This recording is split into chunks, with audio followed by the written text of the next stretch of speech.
morning, everyone. I hope you all slept well.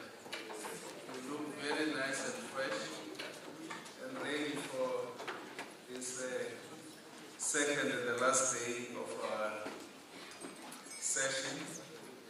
And thank you very much for yesterday's interactions. Were very exciting, and indeed I listened to some of these conversations afterwards until 3 a.m. this morning. I found very interesting conversations that happened yesterday, even during commissions, and it was exciting in those commissions.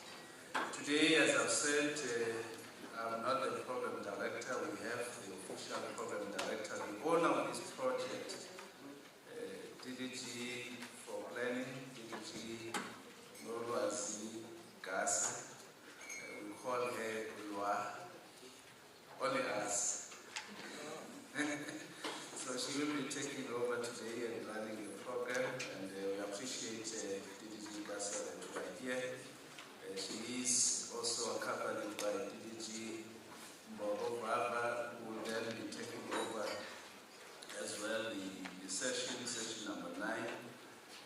So they are both here today, together with the Chief Director, Mr. Mgiba, that is also part of our delegation today. Ladies and gentlemen, let me not take too much of your time. Let me allow the DDG Gasa to ascend the stage, and may we please give a big round of applause.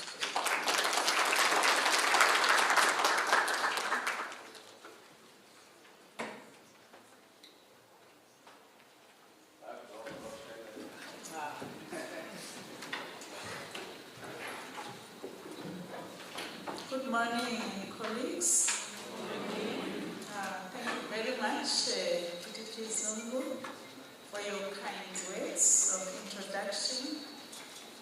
It is an honor, colleagues, to be in front of you. My name is DDG Zungu, and I can tell you it's a switch.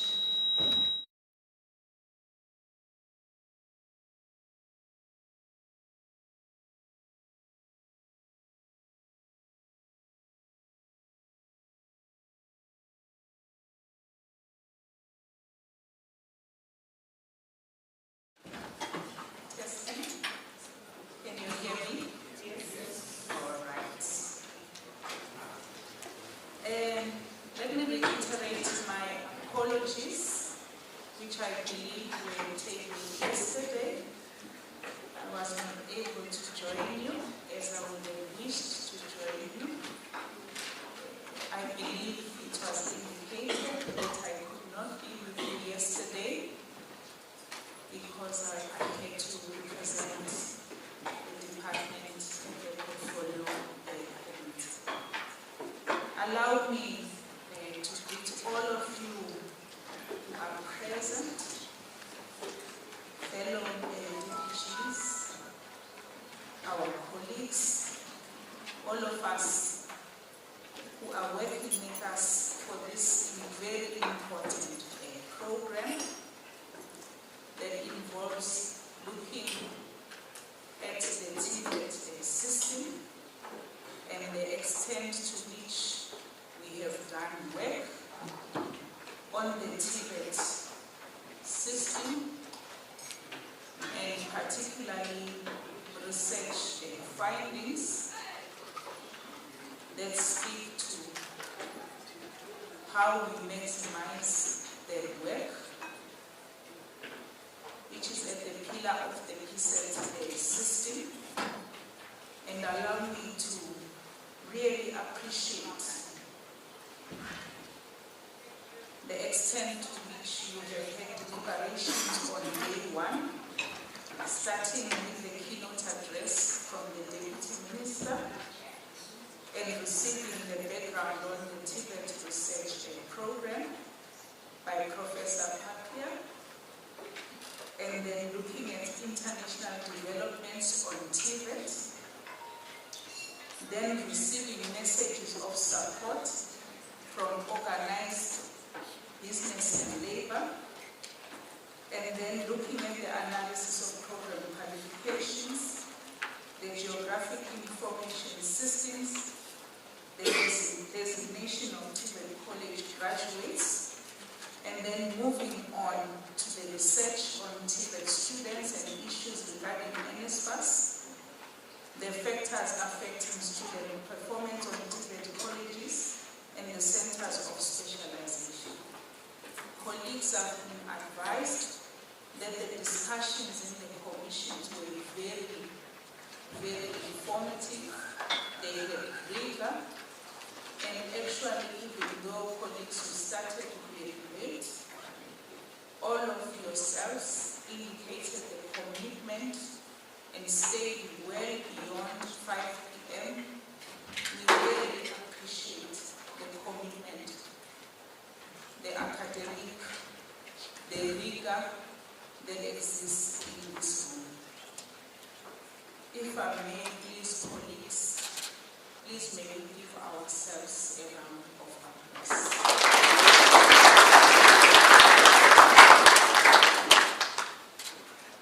So today, the program that we have in front of us is day 2. As day 2 apologies, we will have as a first item on the program, continental developments on TVET. We will receive a presentation by Dr. George Afeti, and he will speak to an item that is entitled Skills Initiative for Africa by CIFA. If you allow then, colleagues, I will then go through the CV of Dr. Afeti. I must apologize up front. There is something that I battle with, which is dexterity. Then let me read the program for Dr. George Afeti. Dr. George Afeti is an engineering educator, and he is an expert in TVET and skills development with over 30 years of experience in academia as a university teacher, an administrator, and as a TVET consultant for the World Bank, in UNESCO, AU, the African Development Bank, amongst others.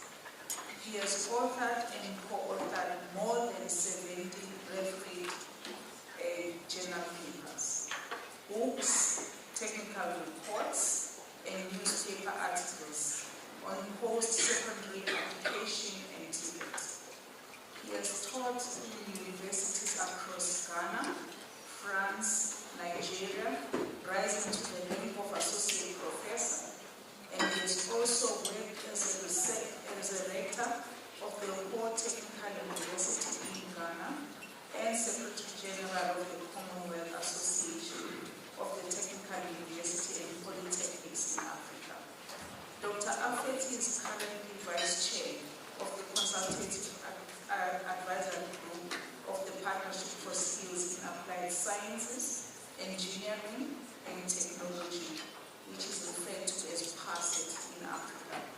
And he is also a senior skills development expert with the African Union Development Agency on the Skills Initiative for Africa, CIFA, a program. Over to you, please, Dr. Afeti. Thank you very much.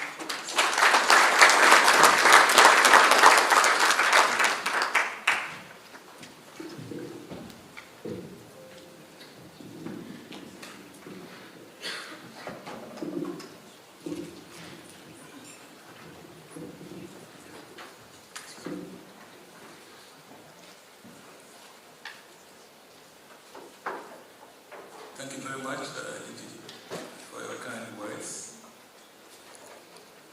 I'm happy to be here this morning, and I would like to start with the central message of my presentation, so that if I should be shown the red card, you would have heard the conclusion already.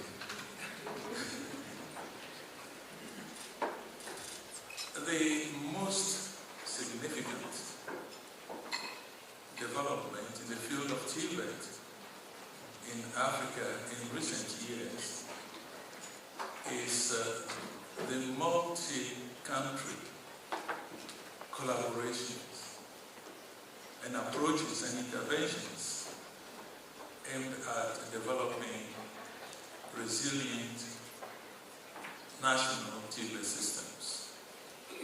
So what I'm going to talk about really is about what is happening in terms of these collaborative activities.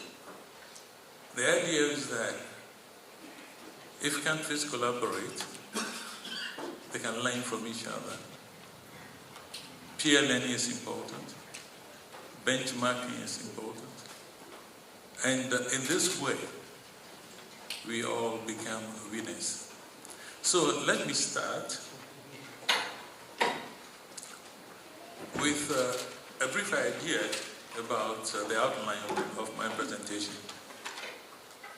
After a brief introduction, we will look at about 5 of the multi-country collaborations and activities taking place on the continent in the area of TVET. We'll talk about EASTRIP, the East African Skills Transformation, and a regional integration project. And then we come to BEAR. BEAR is the acronym for Better Education for Africa's Rise. And then we'll look at PASET, Partnership for Skills in Applied Sciences, Engineering and Technology. And then we also look at a new organization, a new kid on the block, ACET, African Center for Economic Transformation. And then we look at CIFA, that is a program which currently occupies my time. After that, we'll look at some of the issues that affect TVET systems in their bid to adapt to the 4th Industrial Revolution. We'll also look at how to create an enabling environment in Africa for innovative TVET. And finally, I will make a few recommendations for TVET colleges in South Africa. TVET has been very active on the agenda of the African Union over the past 2 decades or so, beginning with the Continental Strategy to revitalize TVET in 2007, followed by another TVET strategy to foster youth employment in 2013. Youth employment is quite a key issue for many governments in Africa. Or to put it in a more negative way, youth unemployment is a real issue in many African countries. So this idea of regional interventions is aimed at finding out how we can together try to solve this huge issue of youth unemployment through multi-country projects and collaborations. Regionally driven interventions actually have the good prospect of pooling and sharing resources, talking about good practices, best practices, and also learning not to go into the bad practices. And finally, there is the possibility of cross-country migration of labor and skills, which is one of the big, if you like, projects of the African Union. How do we ensure that we have an Africa that is integrated, peaceful, and progressive? And we can do this if we share knowledge in the area of labor market indicators in terms of how do we ensure that we can harmonize occupational standards across the different countries and so on. I'll start first with EASTRIP. EASTRIP is a 6-year multi-country project launched in 2019, $293 million from the World Bank, and the 3 countries involved in this trip: Ethiopia, Kenya, and Tanzania. And within these 3 countries, 16 centers of excellence have been identified. And 4 priority sectors are also in operation in these 16 countries, 16 centers. 4 priority sectors: transport, railway, road, marine and air; ICT, manufacturing, including agro-processing, textiles and garments; and then power and energy, including renewables. As you can see from the map on the screen, we have countries that are close to the ocean. We have Tanzania, we have Kenya, and then we have Ethiopia further off, where we have to see how these 3 countries can collaborate. And in terms of the 4 priority sectors, it's important to realize that we're talking about railway, road, marine, and air in terms of transport. You will understand briefly why.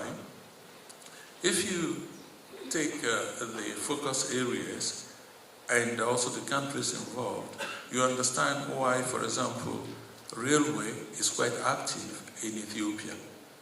Ethiopia now has one of the best railway systems, the railway academy and so on, in Africa.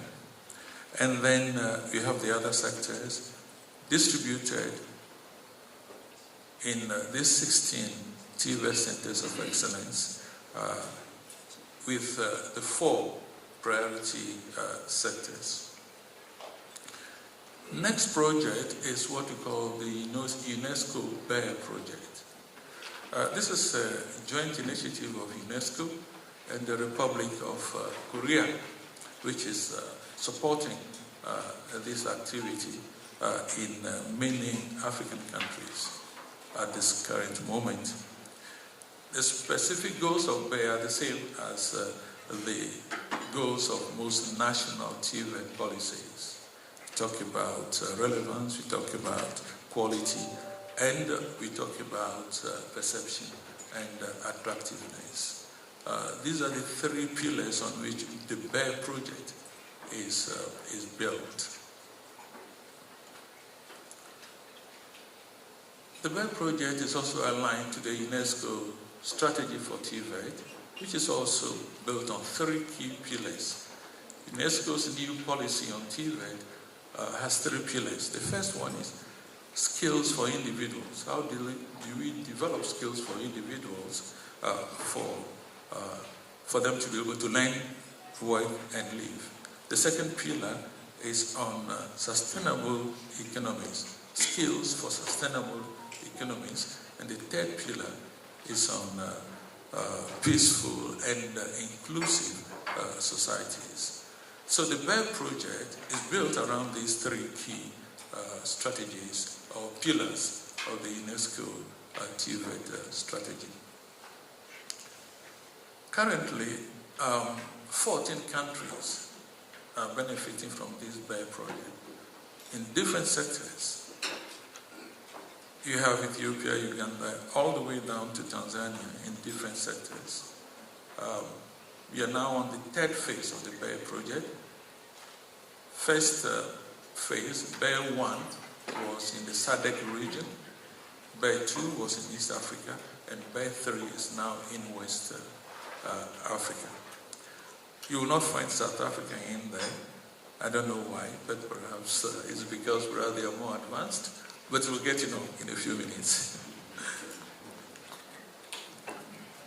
Next project is PASSET. PASSET is a partnership for skills in applied sciences, engineering, and technology. This is an initiative also supported by the World Bank, but by 10 other countries. Each country, beneficiary country, has contributed a minimum of $2 million into the PASSET fund. The idea is that how can we build a workforce that focuses on the continuum of skills? I've laid emphasis on the word continuum of skills, because we cannot have TVET colleges training learners for some particular skills at a particular level, and then we leave higher education out of it. The idea is that we need to have a continuum of skills from the upper secondary school TVET level all the way to higher education. And that is why I think universities that are now concentrating on this continuum of skills is important. Because if researchers develop new ideas, we will need TVET colleges and a skilled workforce to implement some of these ideas. So this continuum of skills is very important in the PASSET theory of activities. There are a few regional initiatives, key regional initiatives under PASSET. One of them really, which is important, is a regional TVET initiative.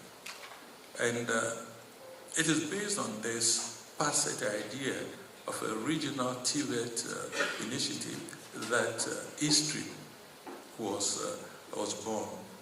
eStream is a child of PASSET, although he's now grown up and is living on his own with his own energy.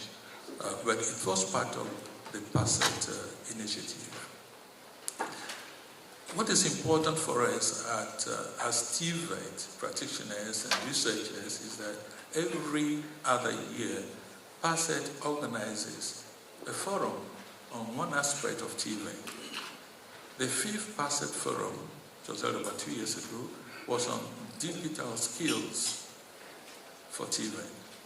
And the next one, the 6th PASSET forum, will be in Nairobi in 2024.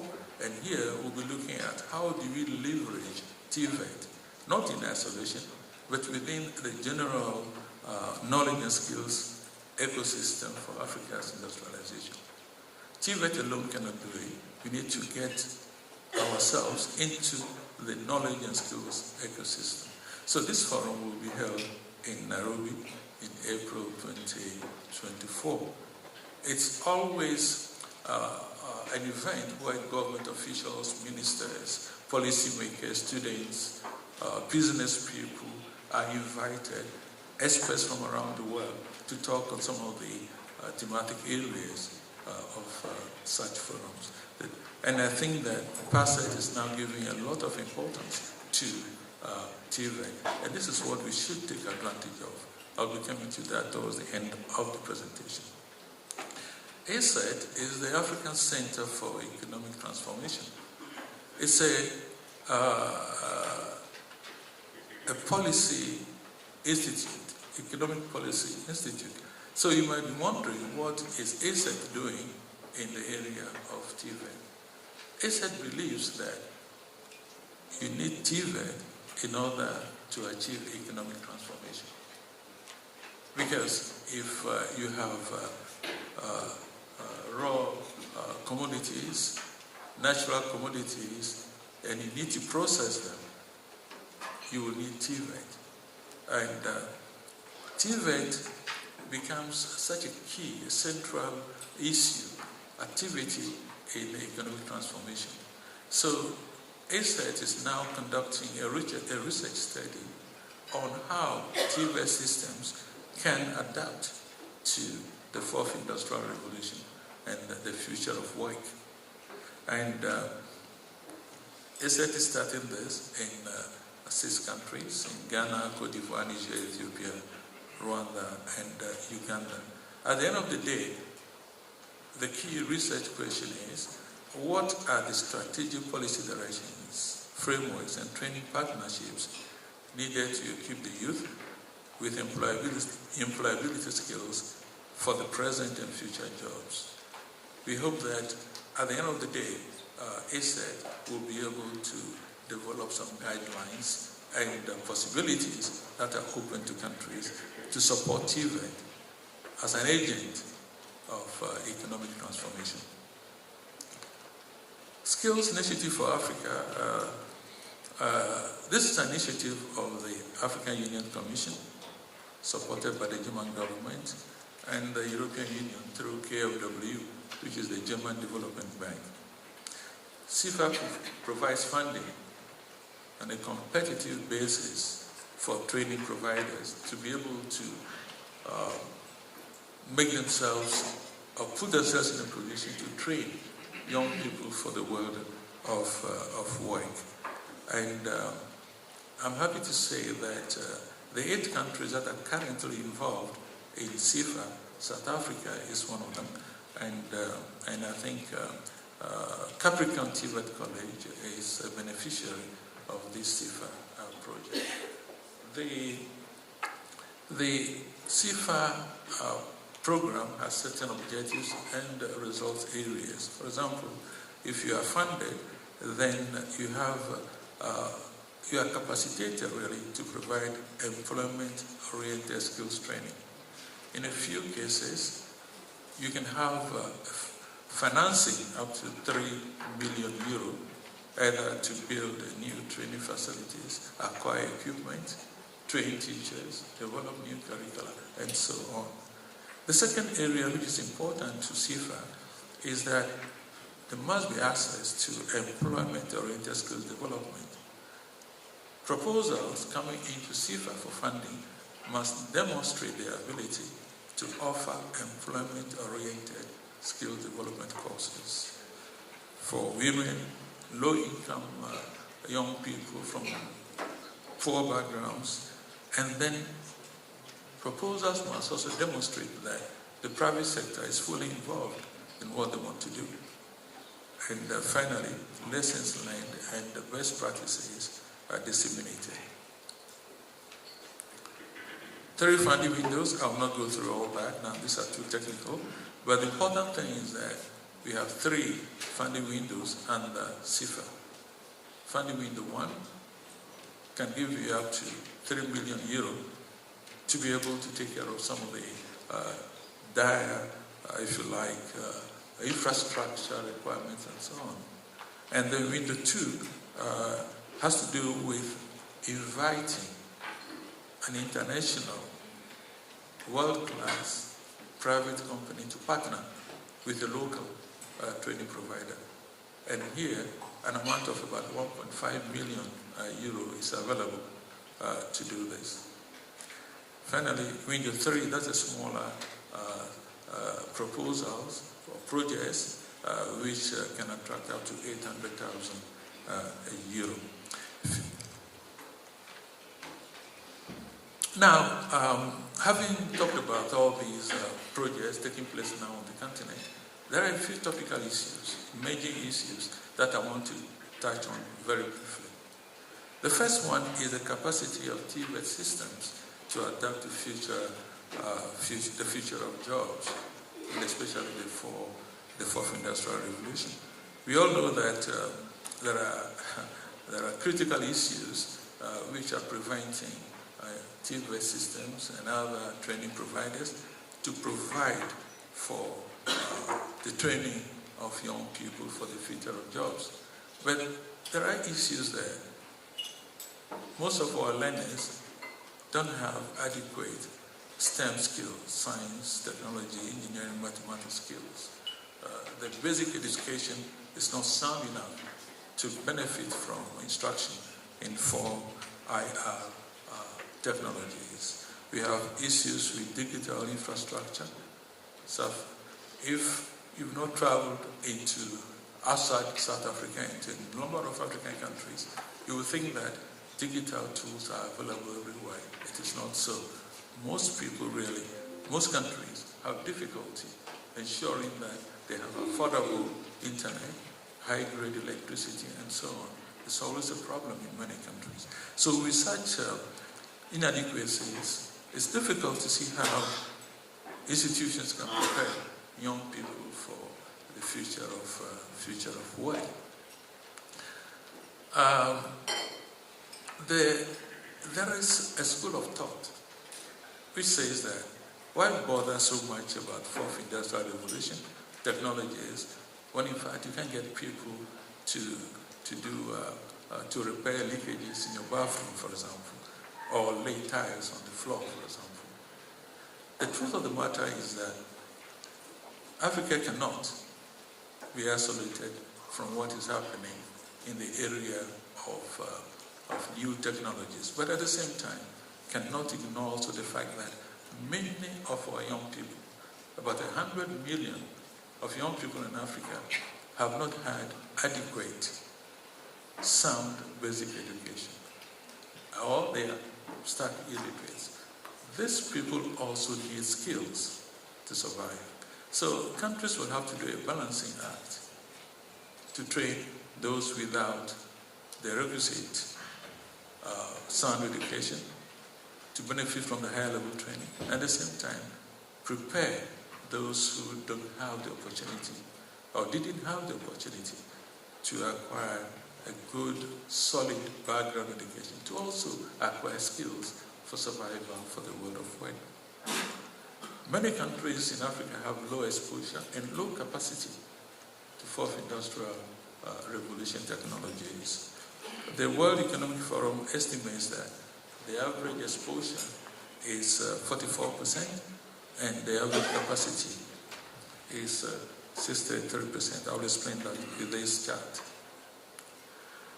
You have here a number of countries in red. South Africa is there, Kenya, Ghana, Rwanda, and all are in there. And capacity is defined as a country's ability to adapt to the requirements of future jobs. And this is measured by the quality of your post-basic education system and also the learning outcomes. That's the capacity. And then exposure is about your country's exposure to future trends measured by the impact of latest technologies, local economic situations, unemployment and productivity and so on. So as you can see, Kenya, South Africa, they have high exposure to laytest technologies. A lot of other countries are on the left of the median. The exposure and the capacity very low. But we can also see that the fact that you have high exposure does not mean that you have high capacity. It's something that we need to interrogate later. But it's quite obvious that in South Africa the exposure is high.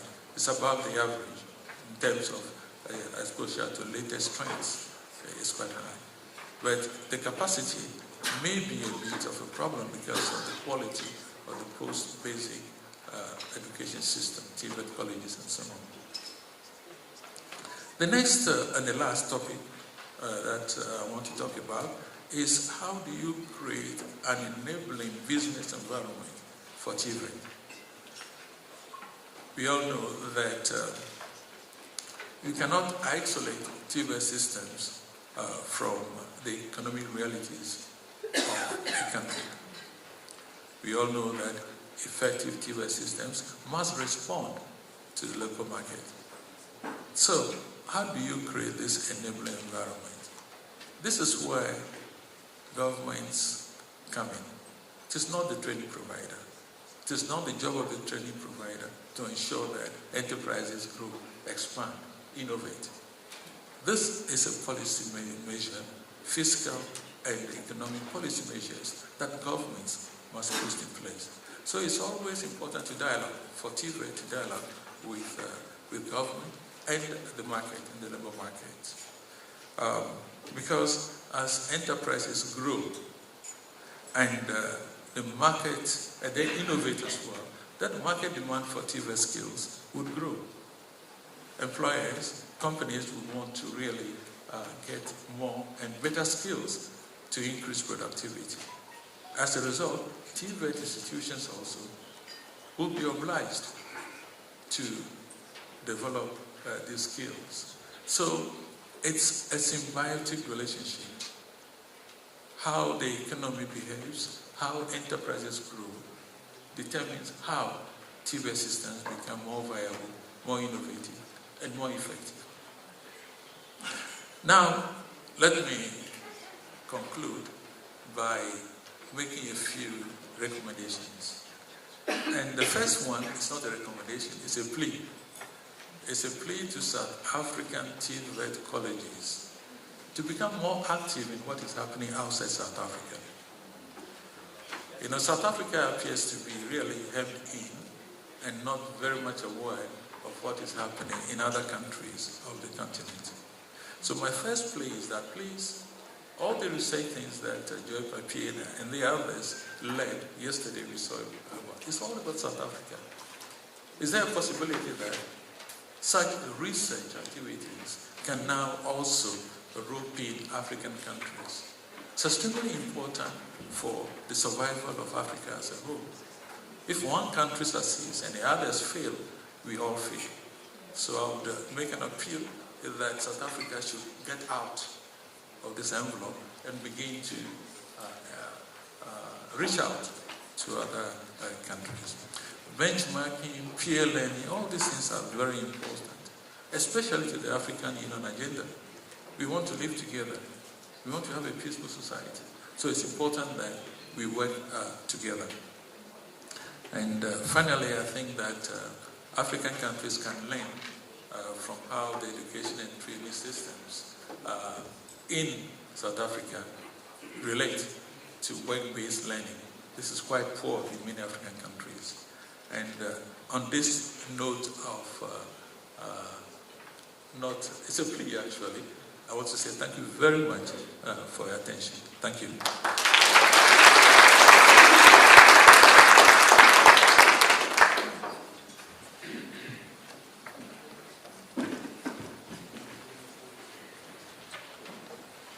Please, let's give him another round of applause. Thank you very much, Dr. Afeti.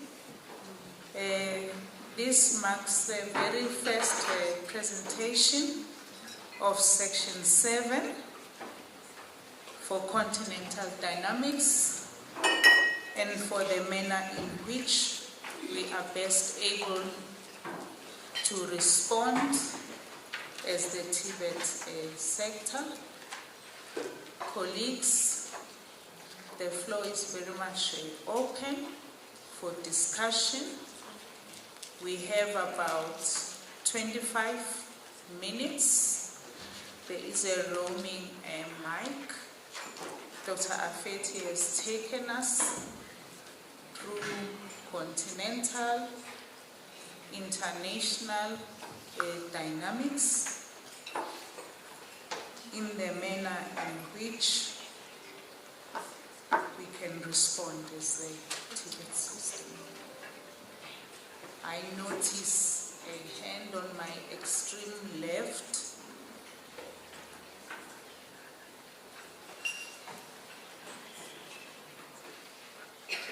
And the second hand. Go ahead, please say. No, there was a hand first there.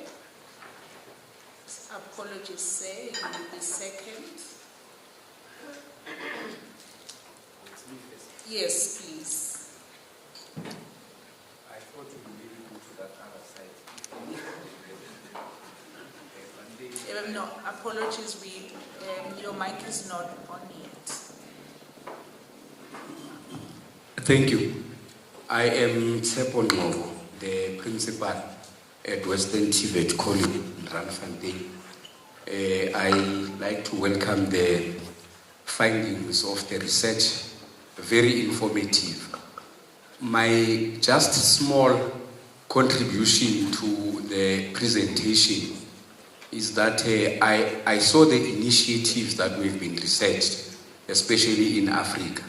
And what is worrying is that South Africa is not participating in these initiatives. So really, as maybe a recommendation, on top of the 3 recommendations that were presented would be the edge or the call for TVET College within the country to participate in these initiatives.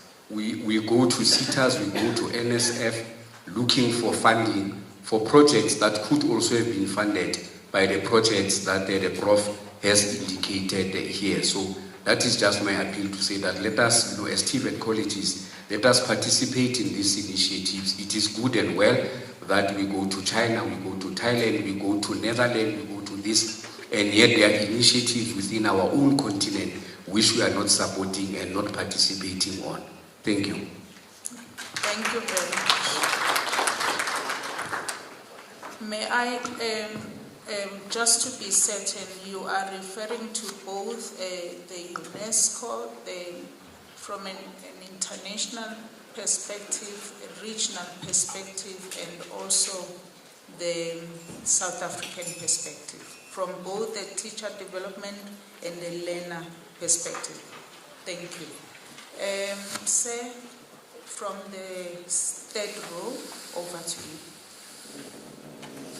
Thank you. Good morning. May I sincerely appreciate the presentation. One of the things I am picking up is that Prof has a very strong emphasis on us home brewing an African version of the TVET system, and I appreciate that, and the challenge he has put across in line with that. But just as a plea, would he also be in a position to give us some key readings, maybe articles, academic articles that will help us to shape this direction into developing a better home-brewed TVET system? Thank you so much. Thank you very much. There is a hand in the middle section. Tabiso. Please raise your hand, sir, so that we can see you. Thank you.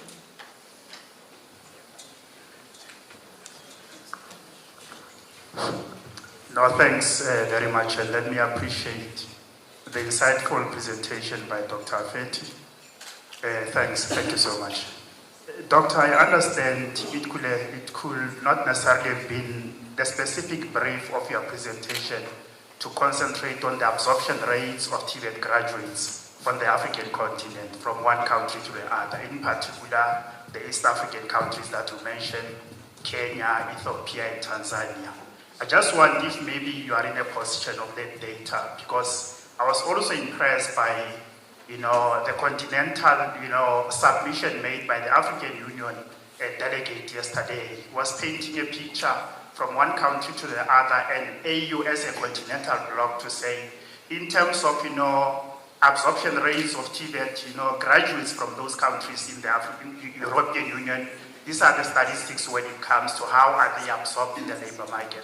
So I understand it's not necessarily the brief or the purpose of your presentation, but if you are in position of that kind of data, even for the 3 applicable countries, or maybe including even South Africa, because we know our absorption rates of TVET graduates into the labor market is dismally low. Maybe we can learn some other best practices from other neighboring countries. And the last submission is in relation to I think your concept, a very brilliant concept, the continuum of knowledge, skills, and expertise. Because even when I was listening to the delegate from the EU yesterday, the European Union, they seem to be having a different methodology in terms of the application of TVET. To them, TVET represents the continuum into the higher education mainstream. But if you check in South Africa, our application methodology, it has become a close-knit, ambition. We are just saying TVETs are delegated to generate, intermediate level skills. It might be engineering, technology, and other critical areas. But we don't create this signage or articulation into higher education, institutions like, universities of technology and even conventional universities, because there must be a signage. TVET colleges, University of Technologies, and conventional or traditional universities, they can't operate in isolation. Right now, we are told about, absorption rates of TVET graduates into the labor market but very little is said about absorption rates of universities and universities of technology into the labor market, so that we can understand what kind of a policy is needed to synergize that kind of a problem. Thanks very much. Thanks. So thank you very much. It's a couple of points. It's around the HDIs, it's articulation, it's absorption, it's enrollment issues, profiles notes. You are taking copious notes. There will be an opportunity for you to respond. Some of the points that are being raised are questions, but others are also comments to further augment. I've noted the hand in the extreme right, but let me please, if it's okay with you, let me take DDG Zungu in the middle, and then I will get to you, Tabiso. If you could reverse a little bit, there is DDG Zungu here, and then we will move to the extreme right. Thank you. Thanks, Chair, and thanks, Dr. Afeti. Good to see you again. And thank you for encouraging us as South Africans to be part of the continent. I just wanted to check, because I know South Africa, I think Namibia as well, I don't know which other SADC countries partake in what is called the World Skills Competition. And I would probably want to check what is the participation rate in the rest of the continent in the World Skills, which will then perhaps prompt, maybe a demand for us to also look at the continental competitions as TVETs before we even leave the continent to go to the rest of the world. What are the possibilities of maybe looking into that so that we are able to set a standard or a benchmark for the TVET sector within the continent. Thank you. Thank you very much, DDG. Let us move to the extreme right. Over to you. Thank you, DDG. Very quickly, Dr. Afeti, thank you very much for your presentation. I think we really need to emphasize this important work. Apologies, I don't think the mic is on. Is it on? All right. I think it is on, right? Dr. Afeti, you were here at the launch of the JobSec Journal in, I think it was 2019, at the end of 2019, 2017, oh, time flies. Can't imagine what's happened since then. You made this appeal then, and here we are, we do have these stop-start efforts to collaborate with Africa, but I'm really interested, through your work that you've done over the last 7 years, how do we create a sustainable approach to collaborating with African countries for the benefit of realizing the potential of Africa? Thank you. Thank you. My question, thank you very much, Dr. Afeti, for your presentation. My question relates to the issue that can sometimes arise with these large funded skills initiatives of the drive towards numeric output, so that it can be reported that thousands of girls have received ICT training, for example, but that drive can actually undermine genuine engagement with local communities and local skills needs in local communities. So my question is whether or not you're aware of innovative or new ways that some of these top-down programs are really engaging with local skills needs and in engaging with sort of the issues at the local level. Thank you.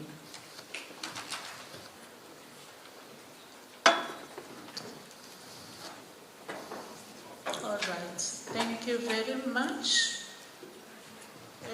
I'm looking around the room, and as I can tell, there are no other hands. Dr. Afeti, it's now an opportunity for you to respond. Before you do so, I think what is great about the two-day program is that in the manner in which it is couched, and especially today, the agenda also allows for us to even have a further discussion. So please come, feel Dr. Afeti respond. But colleagues, what is great is that this is an opportunity for discussion, and the program session 8 and session 9 allows for us to also discuss further. But over to you, Dr. Afeti. Thank you. Thank you very much for the feedback. The first thing about how do we get to know more about some of these issues? I'm sure that my publication, my paper will be distributed later, and I've given a few references as to the information about what is happening in Africa as a whole in the area of TVET.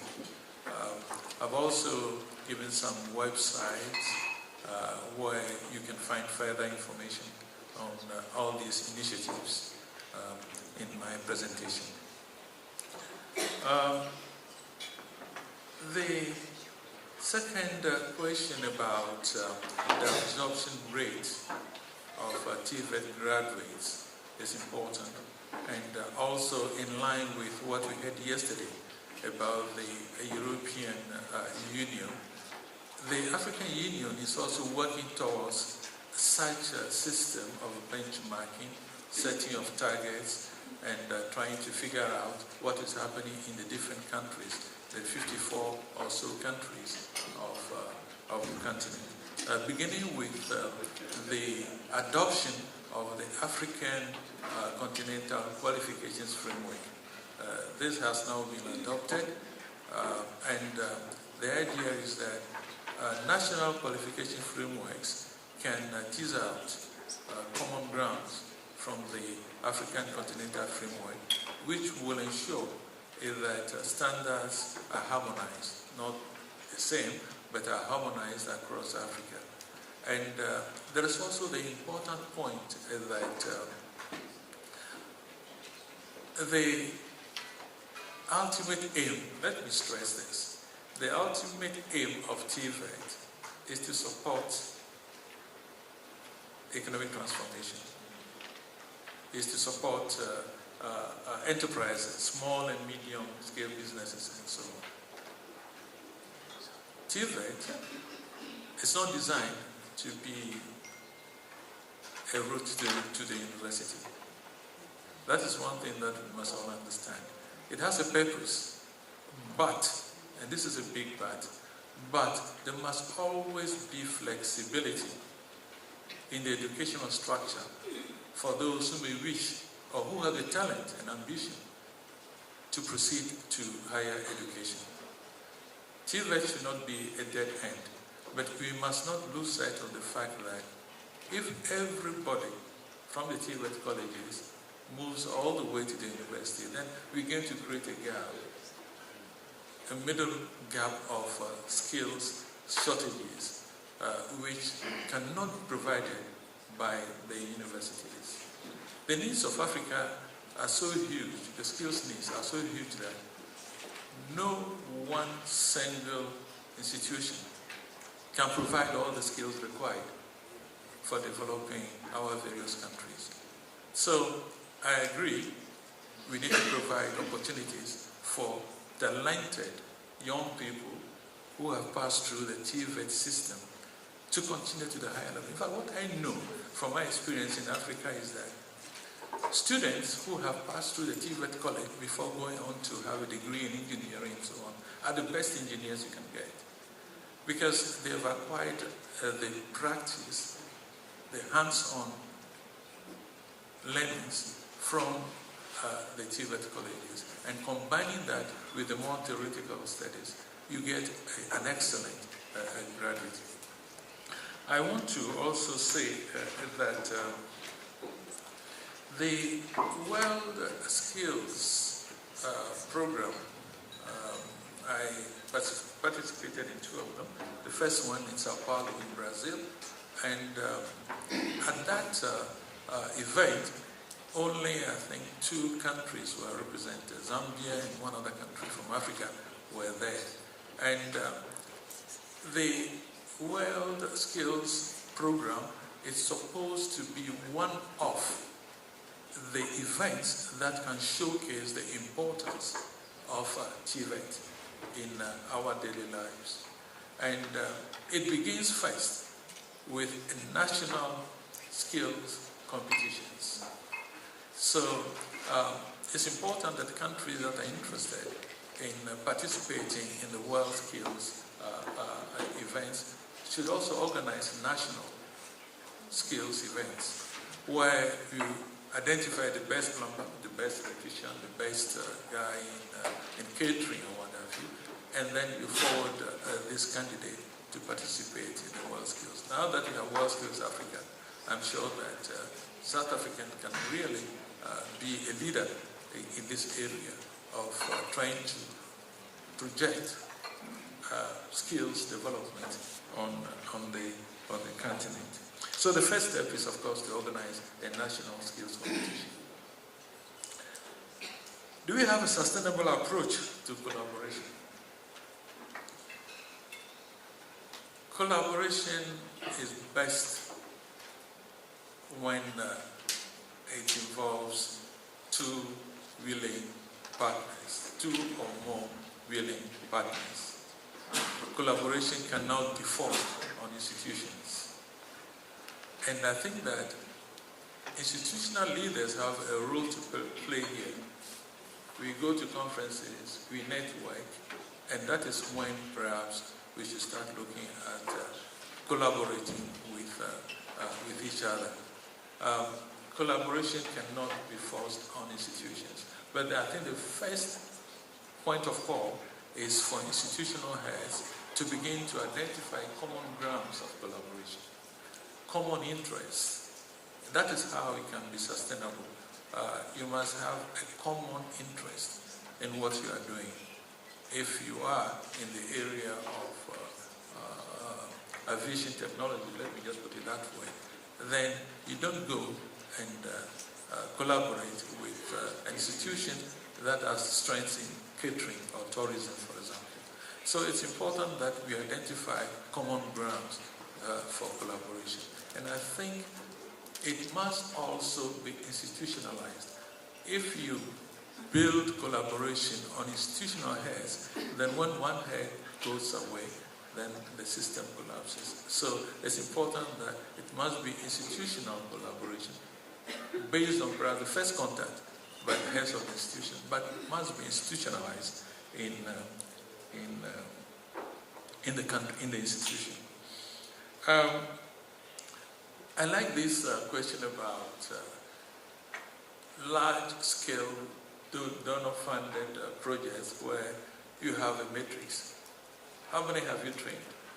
How many have acquired the skills and so on? And then they tick the boxes and they go away, and that's the end of it. And that is a real danger where you have a situation where a donor comes in and says, I want to do this, but they have to also respond or answer to their principals, and they use figures that they have trained this and so on. This is changing now.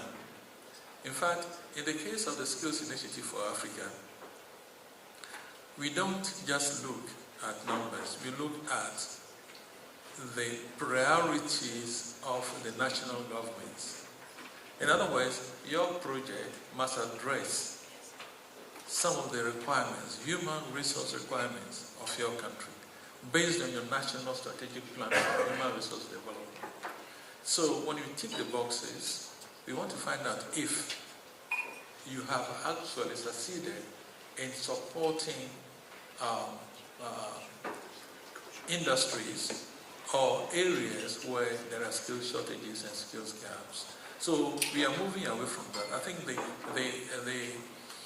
the realization has dawned on all of us that let us not look at donor-funded projects as a panacea.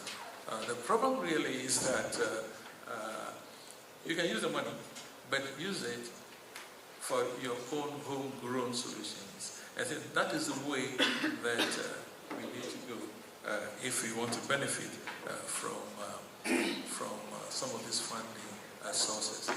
Let me also say that I am not against financial support, because some of our countries are so poor that they will need external assistance. But you don't take assistance just because you need it.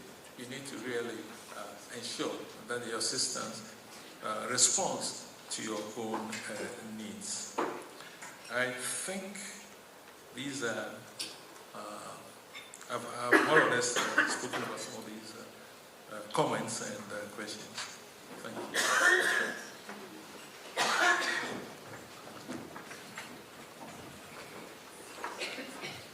Thank you very much, Dr. Afeti. I'm looking around in the room just to double check whether everyone is covered. There is a hand up. I believe that in the main, the key message that is coming through is ensuring that we are unique in engaging with our fellow partners globally, that we put forward the message of Africa in responding. And I believe, colleagues, before I allow you, ma'am, to speak, that it is very crucial that these discussions are taking place in a year when South Africa hosted BRICS. And right now, the Global Conference of Paris is taking place for UNESCO, and in the next 2 years' time, South Africa will be handling the G20. I think I hear colleagues saying that we must be very strategic in how we handle TVET, but shall I say post-school matters globally as Africa. I'm not sure, colleagues, but I think that is the message that is coming through. Maybe let us take cause to reflect on that. But I thought that from the left, in the middle, in the right, those are some of the messages. Perhaps that is a key message that's coming through. How we proactively respond as the Tibet sector going forward. But let me allow for you, Madam, to come through. Thank you very much. Thank you very much. It's maybe not working, that one. All right. It's on now. Is it on? There we go. Thank you, Dr. Shirley Lloyd, Chairperson of APET.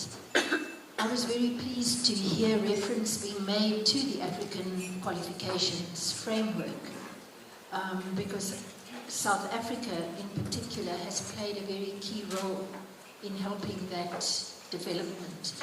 And I think it's one of those areas where certainly continental collaboration is very, very important, with a view, as you said, towards further events that will be unfolding. And I think it's very important as well in the TVET space to have a look at the SADC Regional Qualifications Framework, which has a very, very strong TVET component, and where that was approved by the ministers in 2018, and the SADC recognition of prior learning, a policy approved by the ministers in 2017. All of these areas, South Africa played a very important role, a facilitation role. So I know in the conference we haven't looked at the NQF as one of the mechanisms through which TVET can find its space as well. But it's a huge player in terms of qualifications. And I think it's important to take note that a lot of work happened in SADC. We know the eastern part of Africa, the west part, but it was in fact a qualification evaluation across the different countries to have a look at how we stacked up against each other in terms of our qualifications. And the TVET space was very particularly looked at, and what was the value of our TVET qualifications vis-a-vis any of the other SADC countries.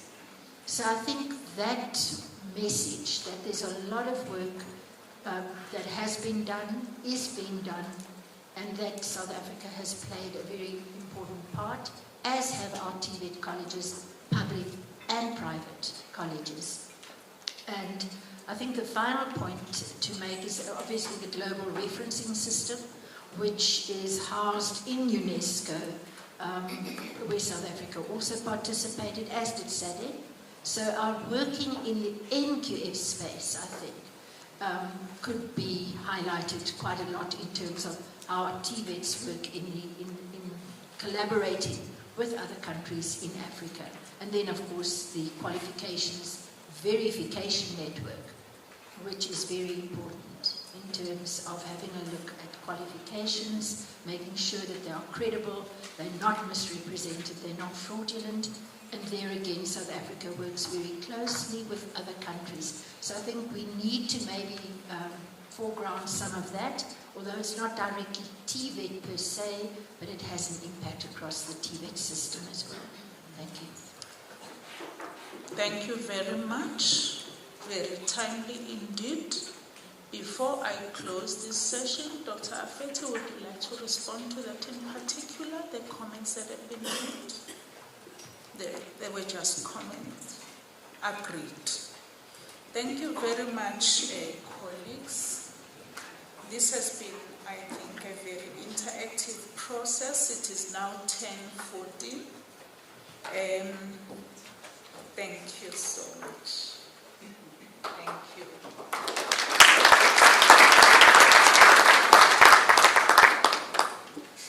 If you could please come to the stage. This is a token of our appreciation. Thank you ever so much. Thank you.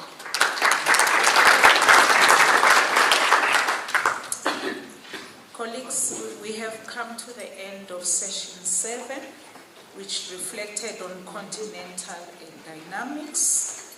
We are now moving to session 8 for the TVET lecturer professionalization. As I indicated in the beginning, this has been discussed for the day one, and robust discussions were held. I know that this is not in the program. This is meant to be a session that is chaired by Mr. I will not... yeah. My Zulu tongue, I think, will triple over the name, but let me attempt. Chikubutsui. Okay. May I please ask colleagues to just have a 5-minute stretcher? I'm trained in psychology, although I've never practiced. I can see people's eyes are a little bit tired now. May I give you a 5-minute breather, please? I know when people are responding. May we take a 5-minute breather? Yes, a 5-minute breather. Yeah, it's so that we start at 10:20. Yes.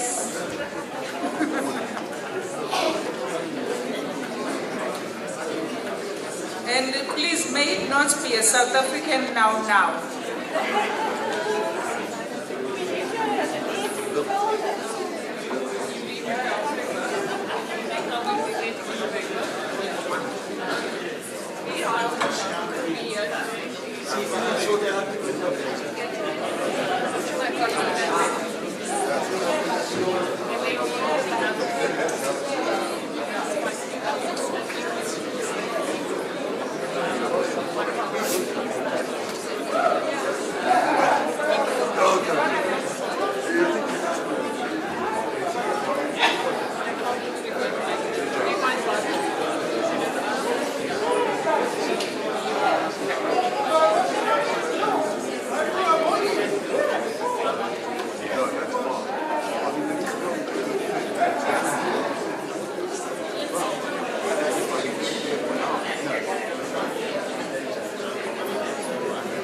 Colleagues, the 5 minutes is up.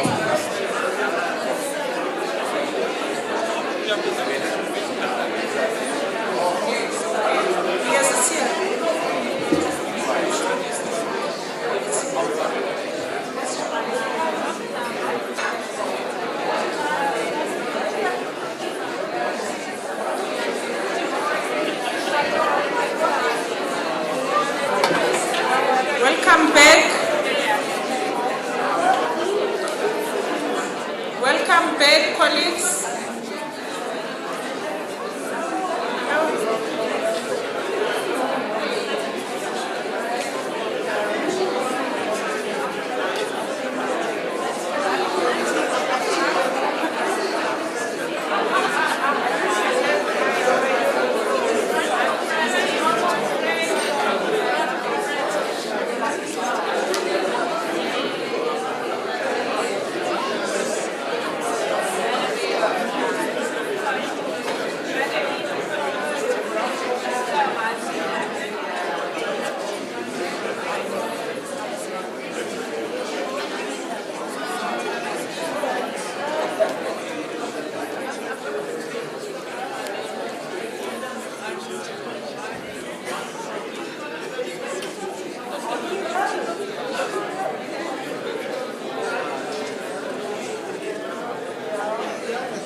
Welcome back, colleagues.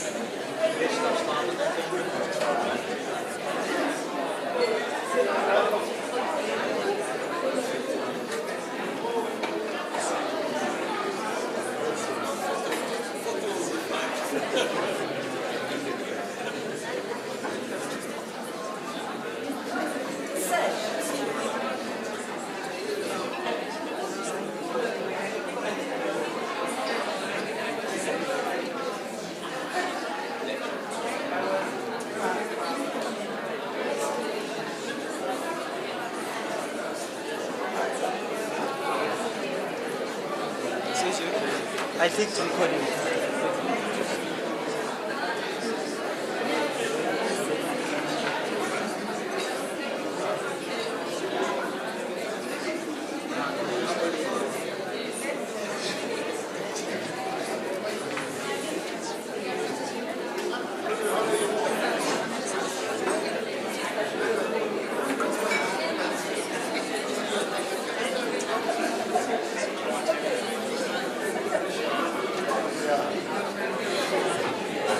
Welcome back, colleagues. Welcome back.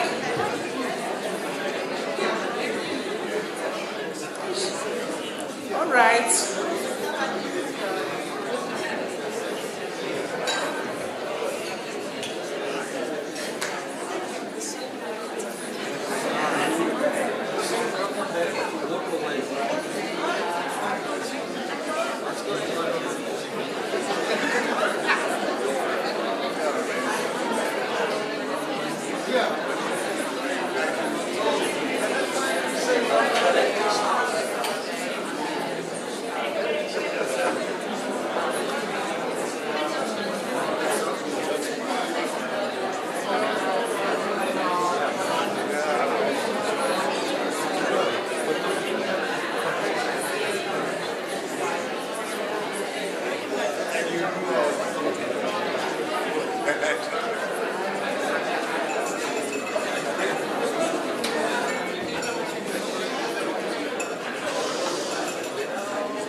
All right, let us begin, colleagues. We are about to start.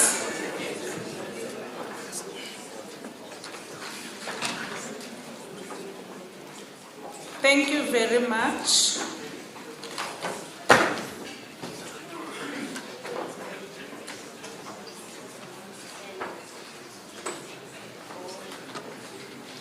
As we indicated, the next session is session 8.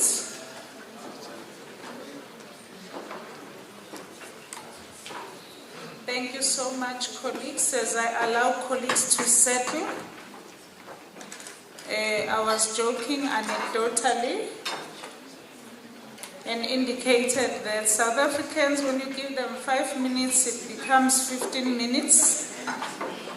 And unfortunately, that 5 minutes is 5 minutes that we are going to have to take from colleagues' lunch time. So instead of finishing at 2, I'm just double checking, Mr. Nkiba, what time are we meant to be finishing? 1. So I know what colleagues know, we will then finish at 2.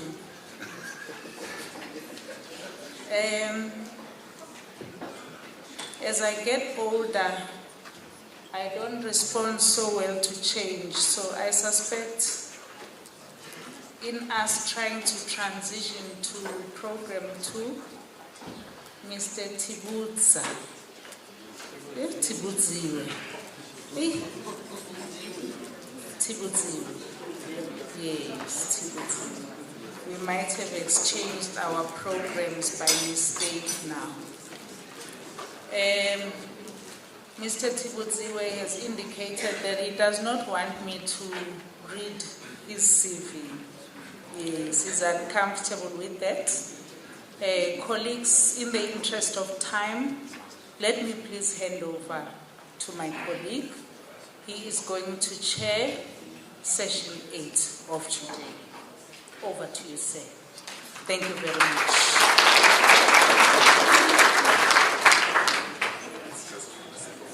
Yes. No, yeah. Let's hand over to you.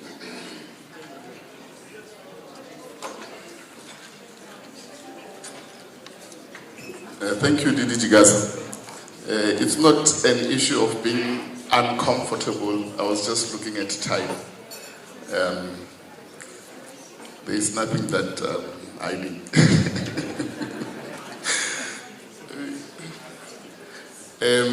Colleagues, I'm going to be chairing session 8, which focuses on lecturer professionalization. We all know that lecturers or facilitators are actually one of the key components in the process of learning. And with the rapidly changing learning environment and the TVET space in particular, that comes also with the changing role of lecturers. And in this changing role, there is also the changing nature of the skill set that they need in order for them to facilitate learning in development of skills in the modern economy. I'm not going to do a huge introduction of this topic. I will, for the sake of time, also go into the presentations. But I want to highlight one thing that I picked up in the previous engagement with, I think it's Dr. Fetti, that the primary purpose of developing skills in the TVET sector, or the primary purpose of programs and qualifications in the TVET sector, is to develop skills for mid-level skills for the economy. And I think in this country, I don't know if it's because of history, we want to always try to take everything to link it to university as a primary thing. The articulation of programs in TVET to university or to higher education qualifications, it's a secondary purpose for those programs. It's not a primary purpose. The primary purpose is to develop mid-level skills for the economy. So we must understand that. And I think when the organizers of this colloquium chose a theme that has to do with making TVET colleges institutions of choice, it goes along those lines, that TVET colleges should be institutions of first choice for people who want to develop mid-level skills that support our economy. They are not a bridge to university. The issue of articulation is secondary. The primary one is to develop mid-level skills. So that should be something that we carry. The next session is going to have 3 presentations. We'll have 2 presentations first, and then we'll have a break. And then after the break, we'll then have the third presentation. The first presentation is going to look at quality of lecturing staff, which is going to be presented by Professor Volker van der Kent of the University of Nottingham. I'm going to introduce Professor van der Kent before he comes up. Prof. Volker van der Kent is a professor and head at the School of Education, University of Nottingham. He is convener of the Nottingham UNESCO UNEVOC Center. Prior to joining the University of Nottingham, he worked at the University of KwaZulu-Natal as head of school and deputy dean for continuing education. He also worked at VET Center for Research, Education and Labor, or REAL, as ETDP SITA Research Chair in Vocational Education and Pedagogy. He served on 3 ministerial committees, which are the Higher Education Quality Council's Accreditation Committee and Umalusi's Research Committee. He was a panel member of ASAF's study on agricultural education. He was also a visiting professor at the University of Cologne's Research Center for Comparative Vocational Education and Training. He was chief editor of the Journal of Education and is an associate editor for the International Journal of Training and Development and Pedagogy, Culture and Society, and as a member of the editorial board of Jovaset. He has supervised 13 PhDs to completion. Welcome, Professor Volker van der Kent.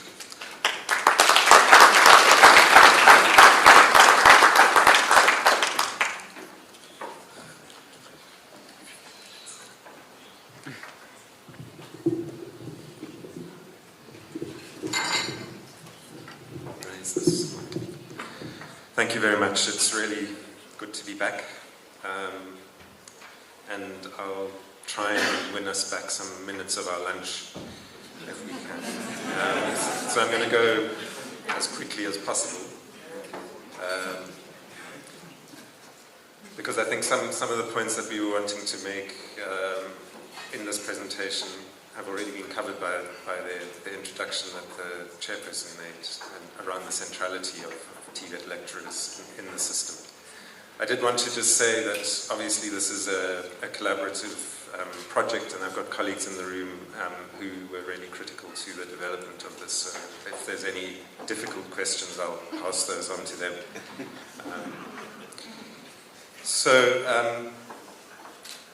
Really just to re-emphasize the point that when we're looking at the TVET lecturer as part of this very complex system that we talk about, they are central to so many of the processes that happen within TVET, and so we really need to try and understand the role of the TVET lecturer in this complex system. And some of the various pressures that have been alluded to are listed above there. So we wanted to come into this with a very broad understanding of what a quality TVET lecturer is, rather than focusing narrowly on questions of, say, just pedagogy or what happens in the classroom. A TVET lecturer really needs to be facing, on the one hand, into the world of work, and on the other hand, into the world of education. And that makes, of all the kind of teaching roles that there are within the education system, I would argue that TVET lecturer is the most complex role as an educator. So the overall aim of the project that we were working on was really to develop an evidence-based toolkit that would enable us to think about quality and think about how one enhances and develops that quality within the system. So pulling together and linking this to a range of other projects and some of the reports that are coming up and reports that we had yesterday. So this particular project sits nested within a number of the other projects within the overall research program. But critical for us really was to center the whole analysis on the TVET lecturer and start with the lecturer, understand the lecturer as the central cog or hub of this whole system. We know essentially that students are critical, that's what the whole system is there for. But without the lecturer, the students are not going to learn. All the other things are there to facilitate and enhance things. The systemic work, the infrastructure, all of those things. But none of that would work if you don't have highly skilled, competent lecturers to play that facilitating role in the middle. So a lot of our work was to try and locate this, not just within the debates within South Africa, but also look internationally at discussions around what do we actually mean when we talk about a quality teacher, quality lecturer within the system. And we've looked at a number of different strands and debates within that field, within the literature review of the reports, which you can look at. I'm not going to talk in any detail about that here, but really looking at the debates around knowledge and what kinds of knowledge a lecturer needs in order to play that facilitating role. The whole question of the integration of different competences and looking holistically at that and the debates that have happened here in South Africa, but all over the world as well. And then really critically and linking to Dr. Fethi's presentation, thinking about TVET as part of a skills ecosystem that connects not just individual institutions and the role that they play, but a much wider understanding, and drawing on our own research in other contexts like Zimbabwe and Uganda and other parts of Africa. So in terms of the data that we've drawn on, we've surveyed lecturers, students in the college to try and understand how people there on the ground actually understand quality and what they see as quality practices. We then workshopped some of the ideas that came from the literature and the survey with lecturers at a selected number of colleges, and then I really want to recognize the lecturers at Umfolozi, at Tshwane North, and at Maluti, who worked with us in workshopping for a whole day, going through these different concepts, and we then fed back the report to them and again sense-checked the findings with them. But we've also had quite a lot of engagement with other stakeholders, industry, private providers, lecturers working in those spaces, because we understand that we can learn about quality practices not just within our own institutions, but across the system. And what we've come up with, and I want to acknowledge Dr. Needham for helping us conceptualize this wheel is this a chart that pulls together these different dimensions of quality, and they try and pull out different aspects of the work of lecturers, but nested very firmly within both the wider TVET system and the broader society, that outer ring which includes the social, what's happening in society, the economic, and also critically the environmental challenges that our society face. And that white band that we've put in there is to remind us at all times about this connection between the TVET system and the gap between that system and the world of work, however that's defined. So industry, employers, self-employment, and so on. And really the critical role that TVET lecturers play throughout this in bridging that gap for the students, but also for themselves. So making sure that they connect into the world of work, because if that gap becomes a barrier, the whole point of TVET then starts becoming an internally focused system that doesn't serve the purpose that it's set out for.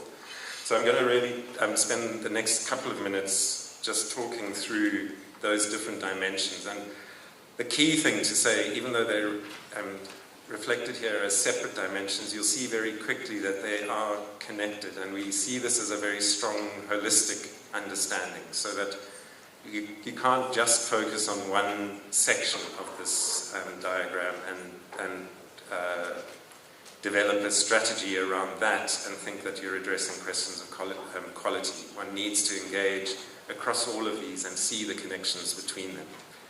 And that means complexity. It doesn't necessarily have to be complicated, but it does need to recognize that at the heart of the TVET system is a lot of complexity. We see that in the institutional landscape that we're dealing with. We know the world is a complex place. TVET lecturers are critical for navigating and helping students to navigate between those spaces. So the first dimension is perhaps the sort of obvious one that people often think about when they think about quality lecturing, which is the pedagogical side of it. We had a parallel session yesterday, and there was a lot of productive discussion there, I think, so I'm not going to spend much time talking about that. Being a good teacher is really important, and understanding what that means, unpacking the different aspects of that, the knowledge, the pedagogy, but also understanding students, understanding student needs, being there as a guide, as a counselor, and helping the students to connect across these different domains. And what that requires is for lecturers to feel a strong sense of autonomy and agency in their spaces. And this was, we were getting very strong feedback from the people that we were engaging with, that they need to feel that they have the space to engage with the curriculum, with industry, and to help their students in creative sorts of spaces. Secondly, is a very, and this is the Janus-faced nature of TVET lecturers, the ability to be both an educator but also to have a workplace understanding and a workplace identity. And that enables the lecturer to make the connection between whatever the world of work is that they're preparing people for, and doing that through educational processes. So it's very strongly connected, but it needs to be understood as a separate domain. And within the report, we unpack all the different aspects of that. So again, I haven't got time to go through this in any detail, but this is really critical. If we've got lecturers in the system who don't have a strong sense of the occupation and an occupational identity that they're preparing people for, it's very difficult for them to help students to make the transition into that occupation. The third dimension is a kind of external facing aspect, because if lecturers become very locked into the internal dynamics of a particular college or institution or the policies of the system and only focus in on that, they lose all of those connections that we're talking about. So maintaining connections into industry and the world of work is really important, and updating their knowledge. But it's also maintaining connections to other people teaching in those spaces. So what we don't have is a very strong sense of subject associations, for instance, lecturers connecting across colleges within the public and the private sector to think about pedagogical practices and so on. Thank you. So empowering that and making and supporting that is really critical as well. The fourth dimension is about focusing on the future and having a future orientation, being not just focused on what's contemporary and happening at the moment. And this addresses questions of digitalization, challenges coming from things like artificial intelligence, climate change, and so on. But it's also a sense of a personal trajectory, having a sense of where you're heading into the future and being able to critically reflect on your positionality within that. And this links very strongly then into the fifth and final dimension, which is the personal and professional values and competencies. You can have all of these knowledge and skills and things like that, but unless you have some sense of passion, a sense of ethics about what you are doing with your students, engaging with the world of work from a sense that gives you a drive to do these things, it's very difficult to talk about quality education. And I think this is really critical to understand that quality is a complex concept. It's not something that can simply be trained or measured very easily. It is embedded in the personal as well as in the skills and competences that people have. So just to wrap up, what we've done with the rest of the project is to try and unpack what that actually means and how one can facilitate that. And so we've been looking at developing a toolkit that is useful both for the lecturers themselves to reflect on some of these different dimensions, but also at the level of the college for campus managers and college leadership, and for DHET itself, to think about how do we create policies and practices and environments that enhance quality, so that we are creating various things that people can take from the toolkit and use for discussions, for setting up subject associations, creating the conversational spaces and the training and enhancement that exists within the college context that would allow people to enhance that quality. So for us, the key findings really just, how am I doing? A minute or so, is that right? We believe these dimensions that have been generated by the lecturers that we've been working with and engaging with the literature gives us this broader understanding that we need to connect this understanding of quality to some of the other projects that are being reported today, and we've started some of that engagement already.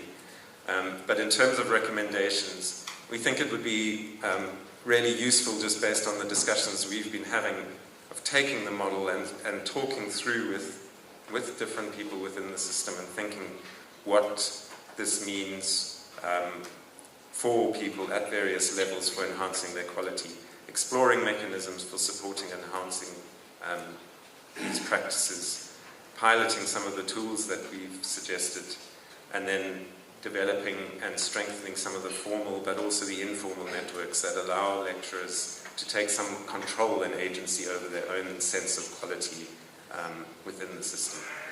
So thank you very much.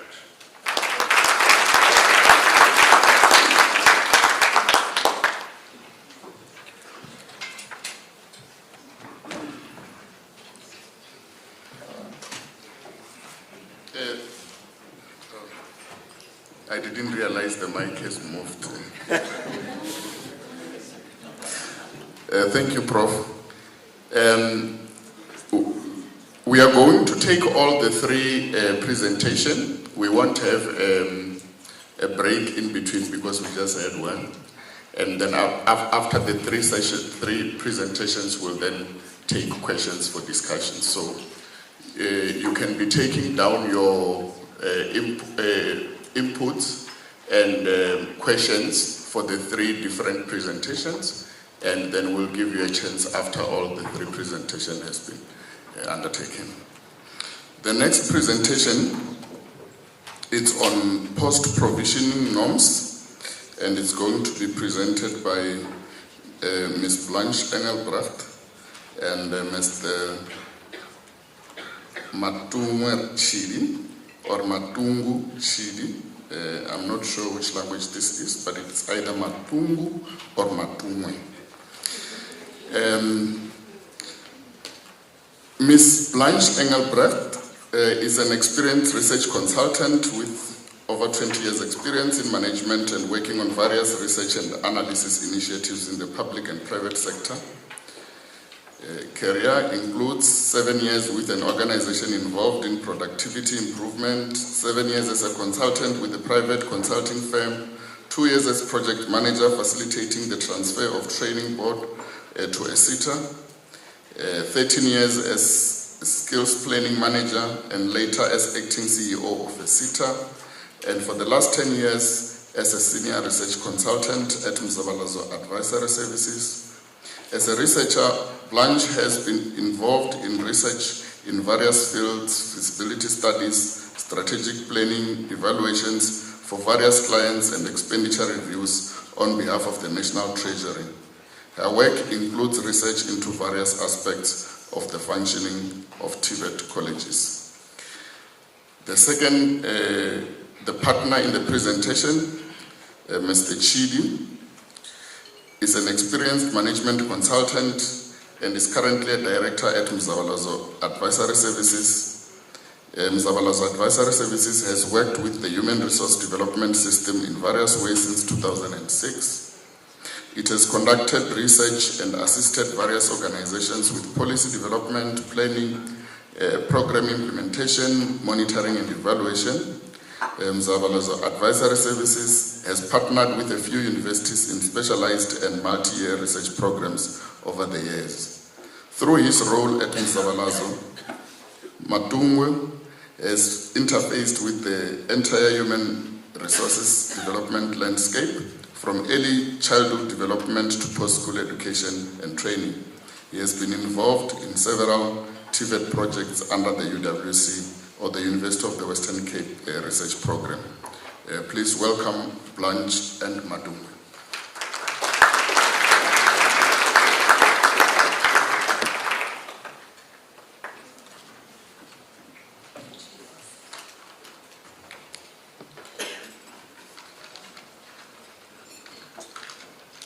Matungwe, are you joining me here?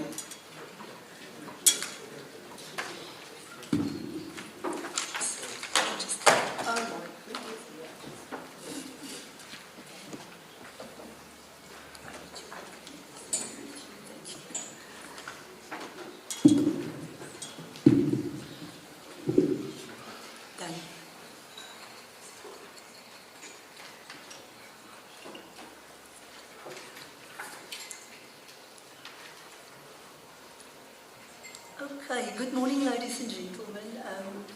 Thank you for the opportunity, and chairperson with me is my colleague Matungwe Chidi. We will be talking to you today about an evaluation we have done around the implementation of the post-provisioning norms. When the 5-year TVET program research process started, the concept note that we developed initially was to develop post-provisioning norms, only to realize that at that point has far progressed in the development of the PPN, and that the policy was at the point of being signed off. It was then agreed that we will be doing a design evaluation, and that was done, concluded in 2021. And that in this year we will look at the implementation of the post-provisioning norms. The whole process is not concluded yet. It's supposed to finish by the end of the financial year in 2024. So we also had discussions around, can we look at impact? And we agreed that not really, but maybe we can look at emerging impact, a word that I hate, but that was the agreement we sort of reached. If I can then go back, can you just move the slide? Oh, thank you. Some background in terms of efforts that has been made over time to improve college performance. when TVET colleges still fell under the auspices of the Department of Education in 2006, they appointed KPMG to develop a funding or program costing model for TVET colleges. When this was concluded, a technical or task team was appointed to evaluate the work done by KPMG. They also came with recommendations from, or in relation to student-lecturer ratios and lecturer support staff ratios. And they also introduced a proposal to cap personnel costs in TVET colleges at 63%, which still currently is the case and which is causing dissatisfaction among some of the stakeholders. That process also initiated the movement of TVET colleges from the provincial departments to become a national competence under DHET. And that was sort of formalized with the amendment of the CET Act in 2006, where it was stated that the Minister of DHET should establish posts for TVET colleges. He should appoint staff in those posts, and then he should develop norms and standards for the funding of staff in those positions. Then the transfer of TVET colleges to DHET commenced in 2009, and it was an ongoing, in-depth, lengthy process. In 2012, a turnaround program was introduced with the aim of improving TVET performance. And the intention was to address things like improvement in teaching and learning, management and administration, infrastructure improvement in colleges. Then in 2014, SAICA was appointed by DHET to research and to recommend norms and standards for TVET colleges.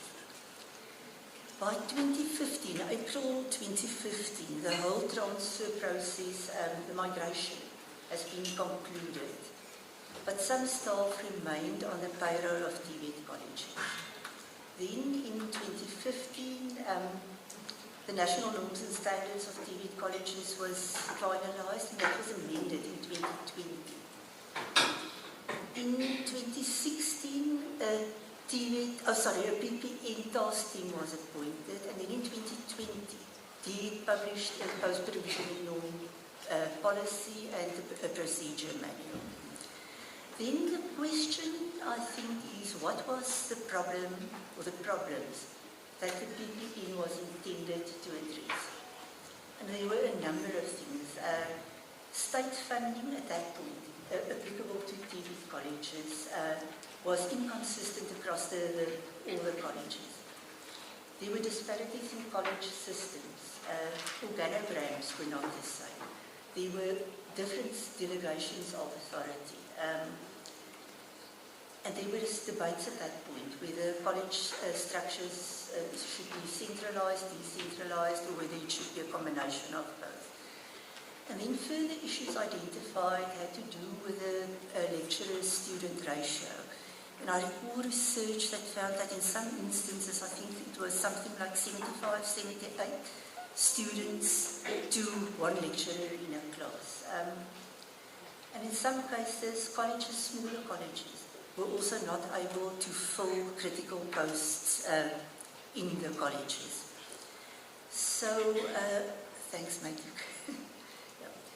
If I can just quickly talk to you about the approach we adopted in research. I mentioned that 2 years ago we did a design evaluation, which in essence concluded that if we look at the theory of change that we developed, the likelihood of the PPN working in practice is high. Funding, however, was identified as one of the key risks in rolling out the PPN. Then in the research we did for the implementation evaluation, we conducted a range of interviews with TVET colleges, principals, deputy principals, and HR managers. And we were guided by DHET in terms of the selection of colleges that we spoke to. Tried to look cross-province, cross-college size, and also the phase in which the college was with the implementation. And I want to thank all the colleges that are here today for making time available and giving us your frank inputs around the process.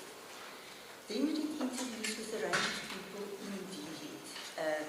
We also spoke to, with the exception of one, the DHET regional managers, a representative from the technical working group, and we managed to speak to 3 of the trade unions involved in the process. Then we did 2 surveys, one to the staff that got migrated from the college payroll to DHET, the personal system. There, I think we obtained around about 1,200 contact details, and we had a response rate of roughly 420. We sent the survey to HR managers in all of the 50 colleges and had a response rate of 18. And I think the overall objective of the study was just to document what happened in practice and how that compared to what the planning process for implementation was. And maybe to learn lessons and to make recommendations for if a similar process would be replicated, what can be improved. Then we looked at the extent to which the PPN has been implemented. Now, DHET published a very detailed procedure manual, which was received very well by colleges in general, on how the process should be rolled out. So we used the key sets of activities in that procedure manual to evaluate what happened in practice.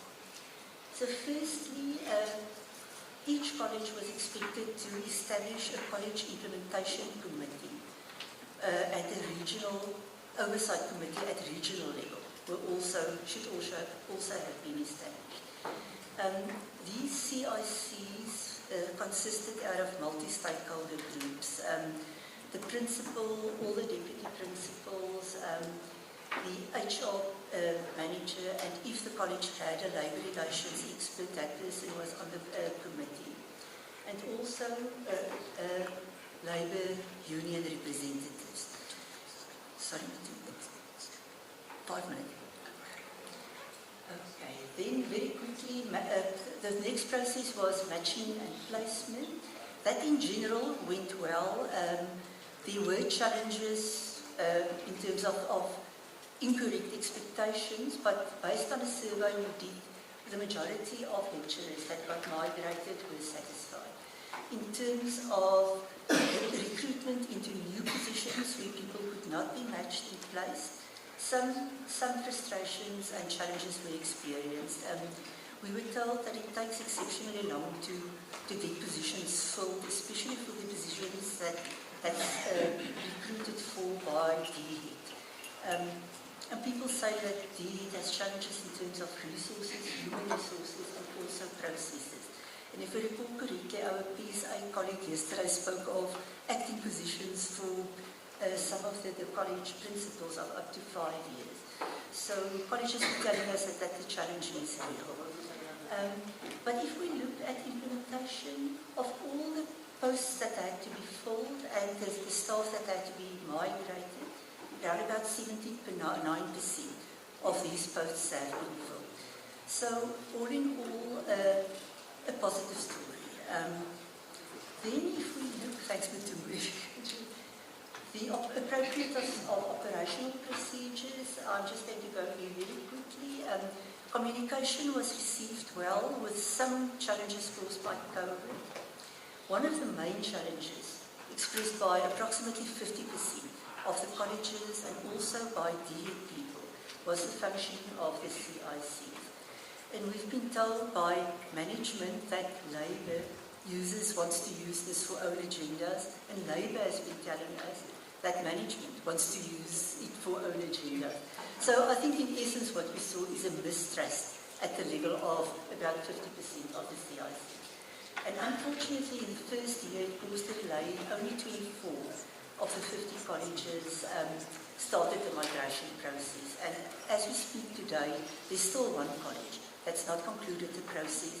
And my understanding that part of the challenge has to do with the CIC. But on the other hand, more than 50% of the process was positive. The other issue, and I mentioned it, is resource constraints indeed for migration, loading people onto parcel, approving posts, etc., etc.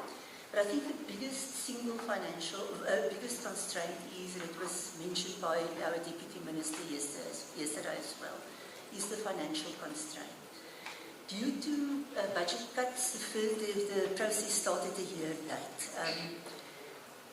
Then it's supposed to finish by March 2024, but there seems to be uncertainty due to financial constraints, among others, to complete the process.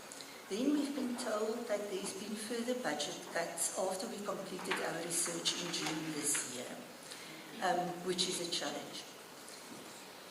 Then another probable issue is the phasing out of NATED and what that means for the implementation of the PPE. What will happen to those lecturers? Will they be admitted into occupational programs?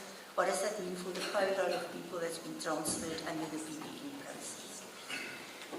Okay, I think I'm going to just go to recommendations with you, if that's okay.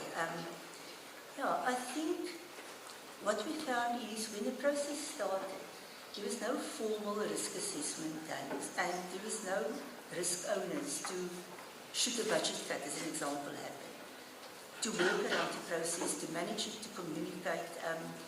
So we saw that as a gap. Additionally, there was no formal change management plan.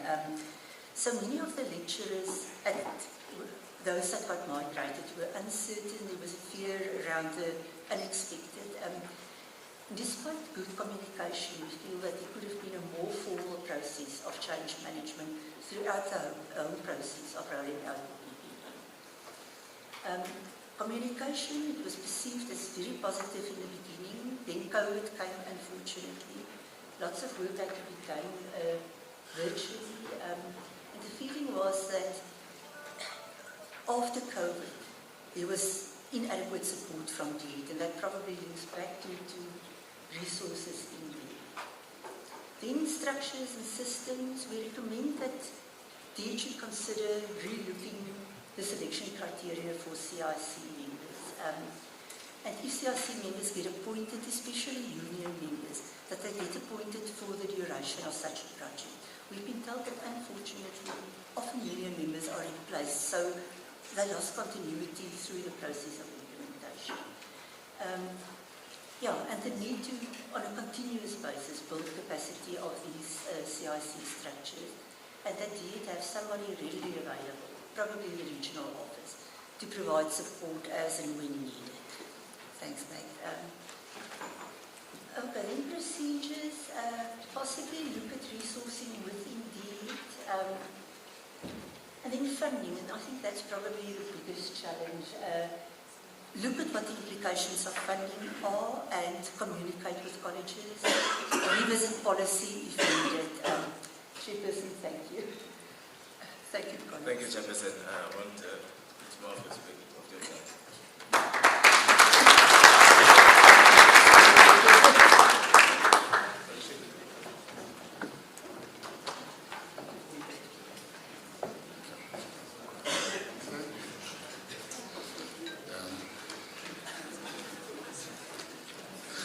Thank you, Blanche.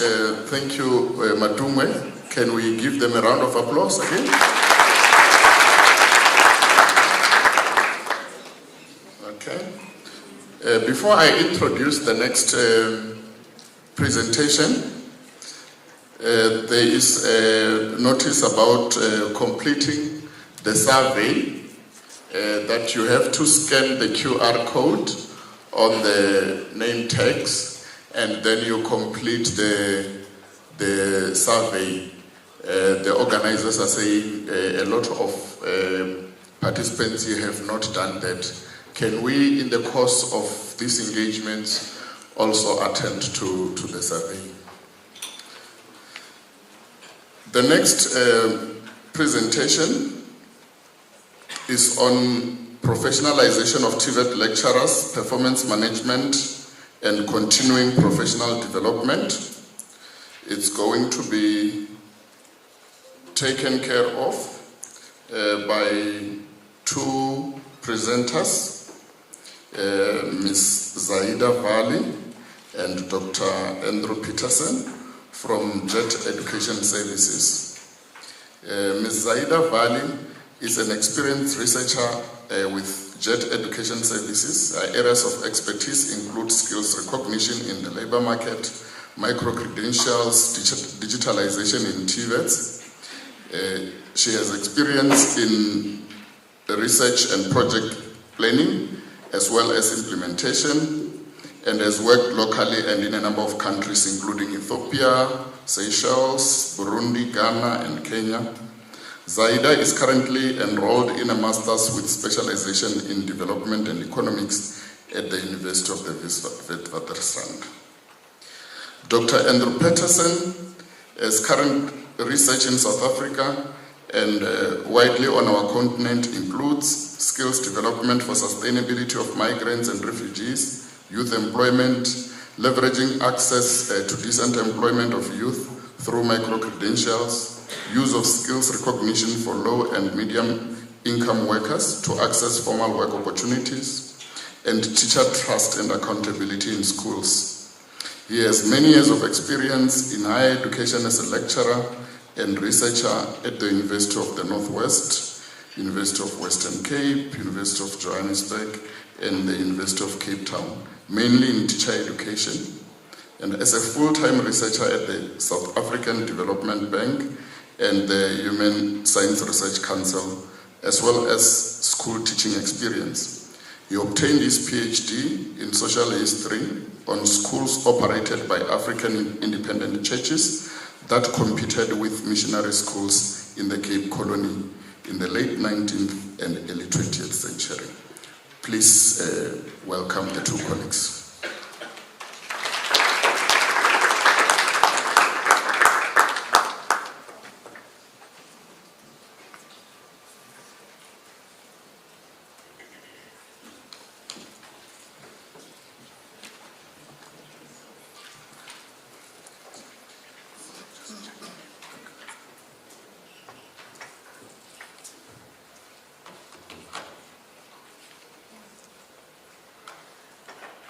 Good morning, everyone.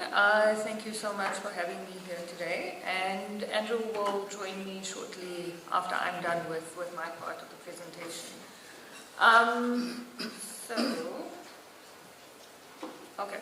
I'm going to jump right in and just give a brief of some of the projects that JET has been involved in as part of the research that we are doing with DET and UWC. So in 2018, we conducted a research that focused on CPD framework for TVET lecturers, and it was termed towards a CPD framework for TVET lecturers, and it looked at a number of local and international literature on CPD for TVET lecturers.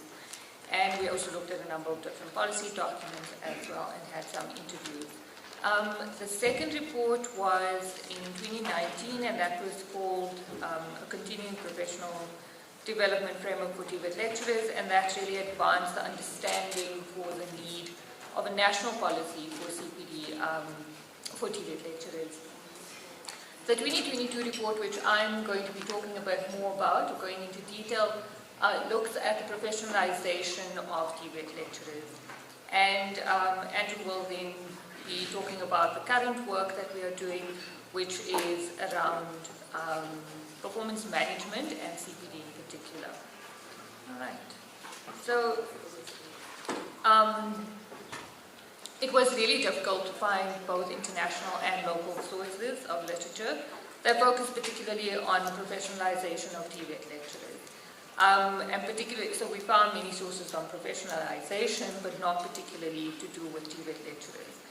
And then most countries do cite professionalization as a goal, but to find, the progress towards it, there's very limited evidence with regards to that and how far along the path they are to achieving professionalization.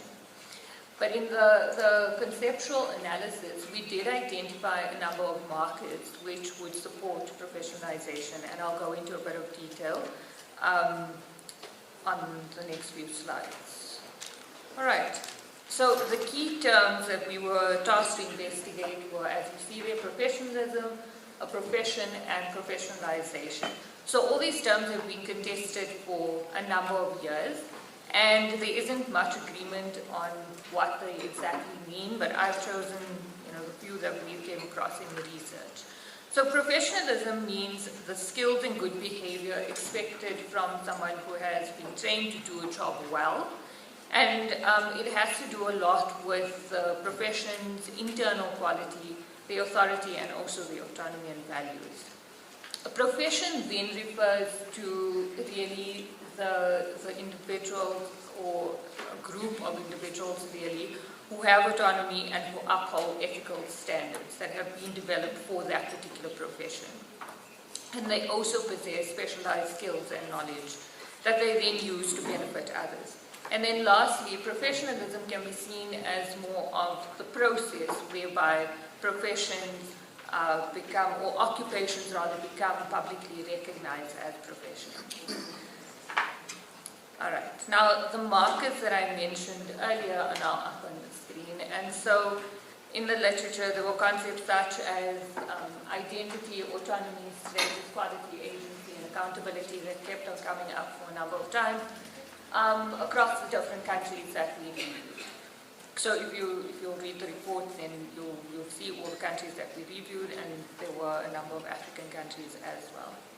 So those terms kept on coming up, and then also professional development and also vocational pedagogy were central to the concepts of professional and professionalization. A lot of these terms are not yet fully developed and also contested, particularly in the field of TVET, and it also raises important questions as to whether or which rather interpretations will be taken up for these concepts by the department and policymakers. And it's quite important, and I will go into a bit of detail on that in the last slide, to just keep in mind the South African context and also just the global context as well when deciding on these. All right. So again, we didn't find a lot of concrete guidance in terms of professionalization and what it should look like, particularly for TVET lecturers, but we did find some guidelines with regards to it. On what the elements in the processes should be. So what would really make TVET lecturers be recognized as a profession? So the first thing is, as I mentioned, a specialized body of knowledge. Excuse me. And then that's really what distinguishes professions from occupations. Secondly, a dedicated professional association is quite important as well. TVET lecturers in this way could have autonomy, and they are also able to uphold the specific professional standards that are developed for their occupation. And through the association, they're also able to influence policy and practice. And then the establishment of professional standards is also quite important for TVET lecturers. And it can promote professionalism because it specifically addresses things like ethics, professionalism, and key standards.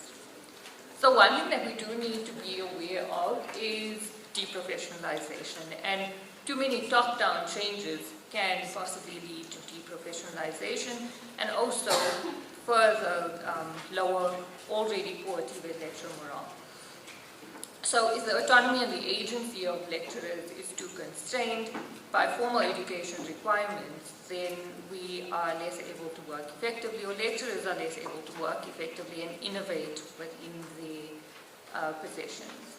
So it's a key consideration just to consider what is needed by the sector and also the institutional conditions which allow for professionalization. Okay, and then my very last slide before Andrew comes up is just some concluding comments. So the DET has already begun the process of professionalization. There are a few things that have already been done. So the key things that are needed is an agreed upon policy framework for TVET lecturer professionalization, a strategic plan that involves all key actors, draft policies that are converted into legislation, and this has to be done, and I think Dr. Fetty mentioned it, it's in stages. It needs to be carefully thought out in different stages. stages. Everything can't be achieved at once. I already mentioned the national context has to be central to the reform, and we can't wholesale transfer other countries' systems into the South African context. We need to fit, and especially when we're introducing change to the TVET sector in South Africa, we need something that fits our own context. There's also very high expectations on the TVET system and what it can actually achieve. So it's burdened with training young people, providing them with skills and knowledge, and also the attitudes that are necessary for employment, and at the same time expected to solve problems of poverty, inequality, and unemployment. So it's really unlikely that a single education policy can achieve all of this. It can contribute towards it, and it cannot generate, TVET alone cannot generate development. So it is limited in what it can achieve, but working with others, it is possible. This was mentioned a lot yesterday. The next point, industry and employers have to be involved in decision making. They help to develop policy, curricula, and also planning and implementation. And then my second last point is just around stakeholders and their engagement in social dialogue. So voices, all the different voices within the TVET sector need to be heard. That is quite important. And their needs need to be considered. This will result in collaboration, and also as the trust and as the conversations carry on, trust is built, and new networks also develop. And then lastly, consideration has to be given to the ultimate purpose for which we want to reform the TVET system, and also capacitate TVET lecturers. So TVET should be seen as more than just providing skills for the labor market, but also as an educational activity, and skills and ability for employment and life. And in short, this is living, working, and learning. Thank you so much.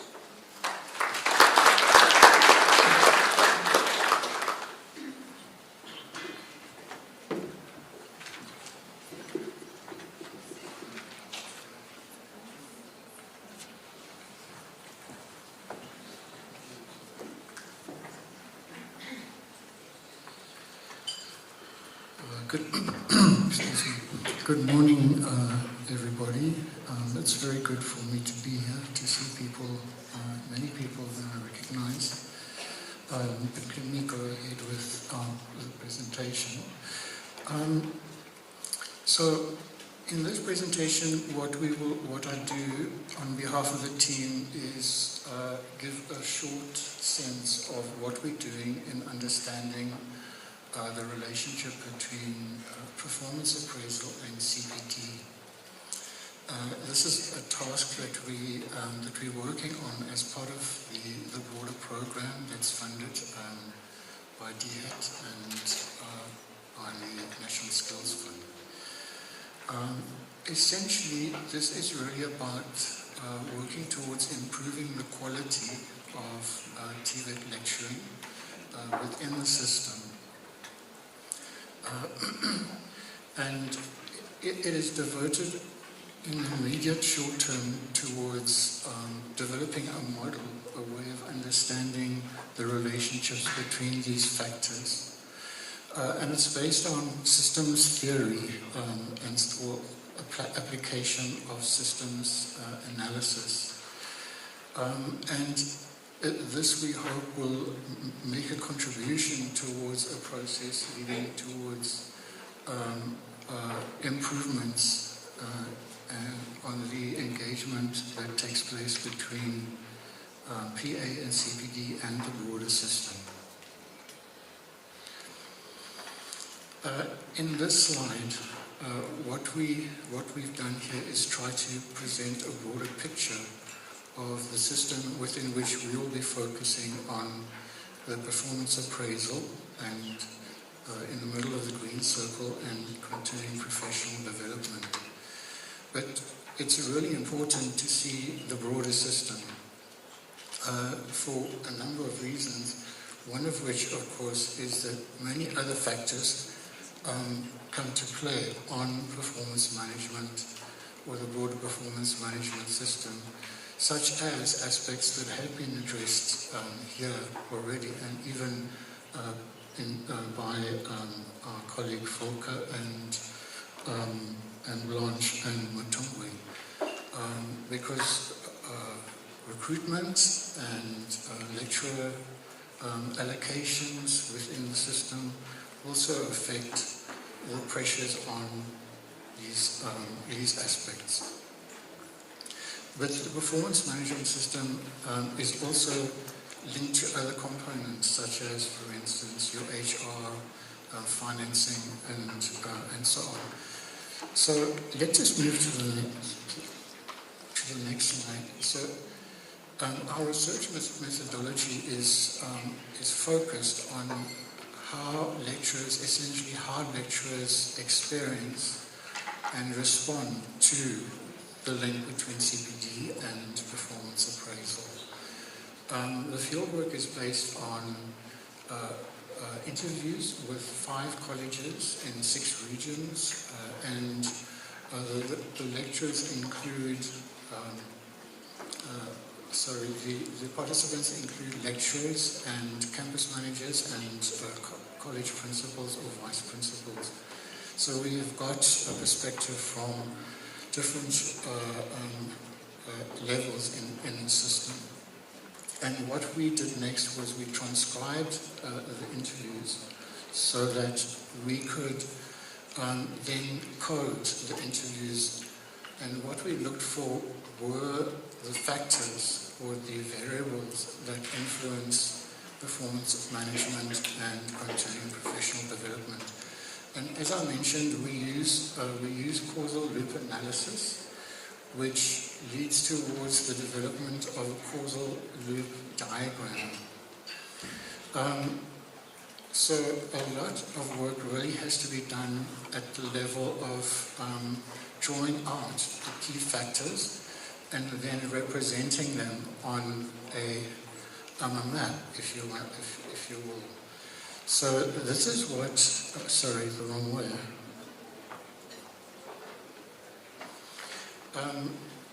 So this is what our first map of the links are between these factors that affect performance management and continuing professional development. And what we observed was that so these are all of the arrows are pointing about an influence from one factor on another factor.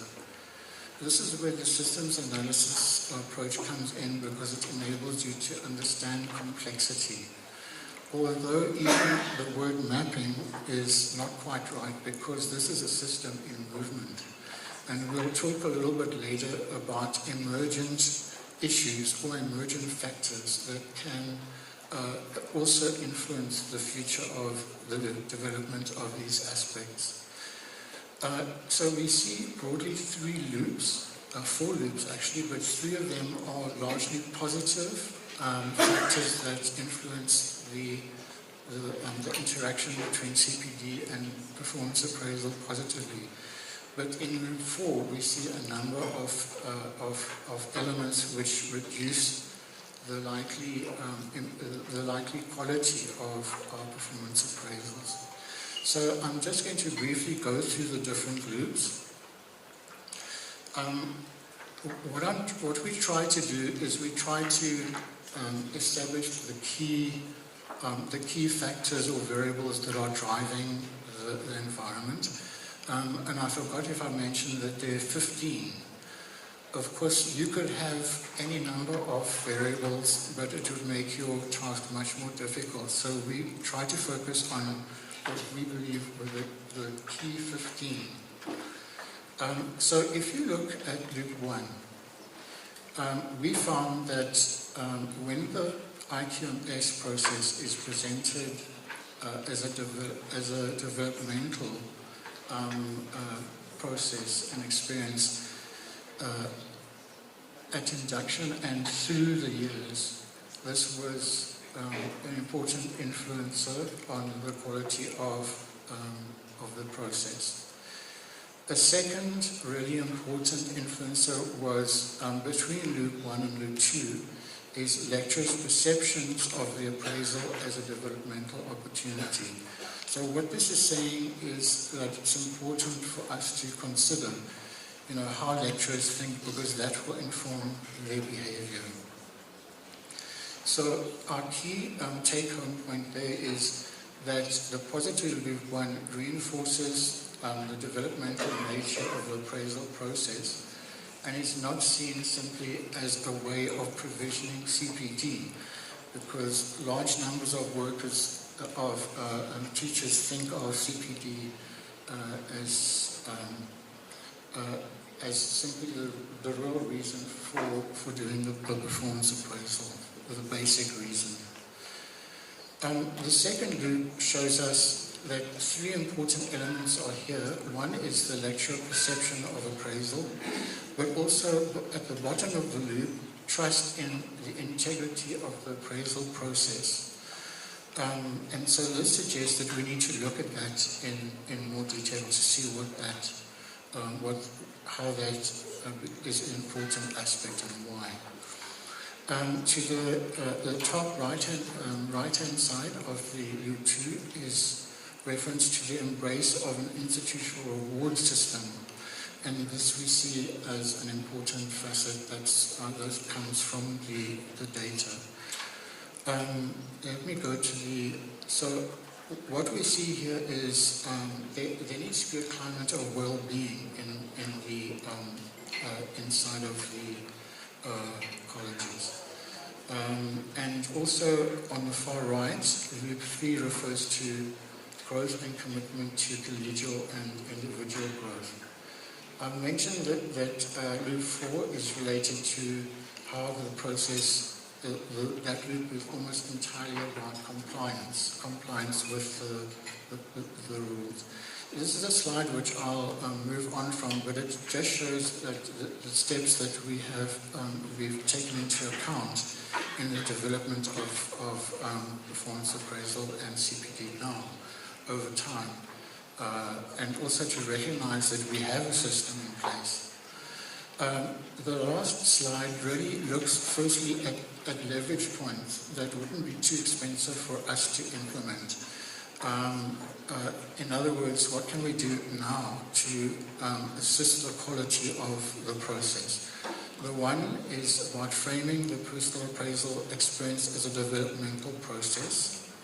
Another is framing the IQMS as one component of the performance appraisal, because many of the colleges conflate the IQMS with the performance appraisal, but we see that in a much more holistic approach. And also what is quite apparent is there needs to be more consistent productive feedback between lecturers and the annual process, but also in the alignment and delivery of training opportunities. Then in terms of emergent themes, what we see is that there is an important theme around lecturer well-being that some of the colleges are implementing. Also, recognition systems seems to be an important space that colleges can consider. Not that they haven't. This is not a suggestion that these aspects are completely absent in the colleges, but they are more strongly developed and present in others. Another one is digitization of the process, which can save it seems a good deal of time. And my last one. The importance of drawing in a better process of monitoring and evaluation, and to use the data available to assist in the development of the system. Thank you very much.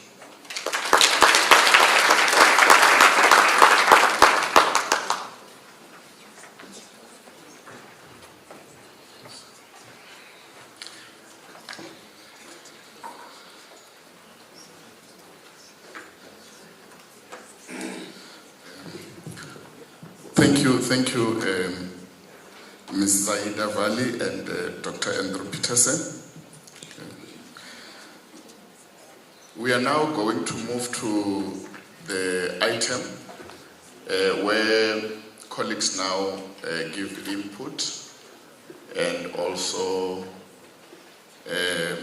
ask questions on the three presentations that we have just heard now.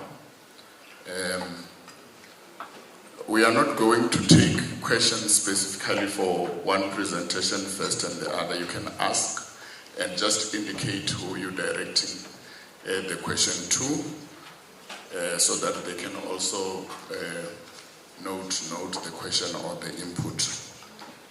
The other thing is that we can, while in this discussion session, you can go and grab a cup of tea and come back. We're not formally having a break now. You are just, if you feel like you need to grab a glass of water or a cup of tea while we are continuing with the discussions, you may do that. There are roaming mics, and I will start identifying those colleagues who want to give input or who want to ask questions on any of the three presentations that we've just heard. By a show of hands.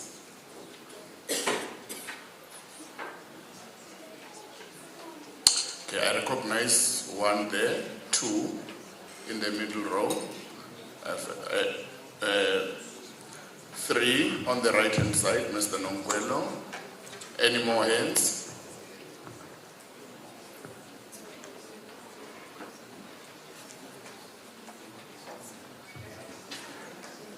Okay. While we're taking these hands, don't forget to scan the QR code for the survey as we continue. Okay, I will take that round of three hands in the meantime. Gentleman at the back with, I think it's a Sundowns shirt. No, Galo, for the opportunity. Oh, the camera. Tovel, everyone, Galo for the opportunity. Mutora Marab. Nalibitolaga ke nna Sipati Mashia ke Joakele Ekuruleni West College.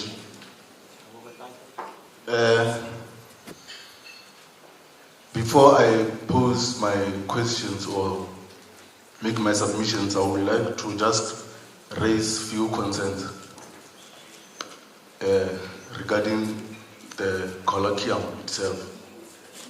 Because Mr. Mashiani, I think there are organizers. If it's something that has to do with, arrangements and things that have to do with logistics and things like that, can I refer those to the organizers? Otherwise, if it links to the three presentation or the content of the presentations within the colloquium, then I will then allow you to go ahead. But if it's got to do with logistics, I would rather you meet with the organizers. Yeah, thank you. It is very much important that when you make submissions, you give them context. Okay.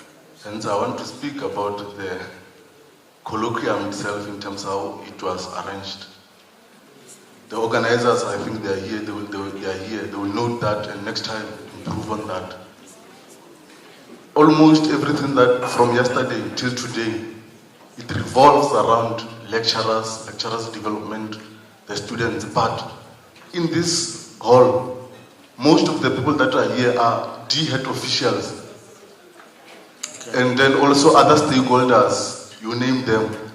Lecturers are not represented here. That is point number one. And also, the student body representatives, they were supposed to be invited to come and also engage in these presentations, engage in commissions, make submissions so that we can move forward as the TVET sector.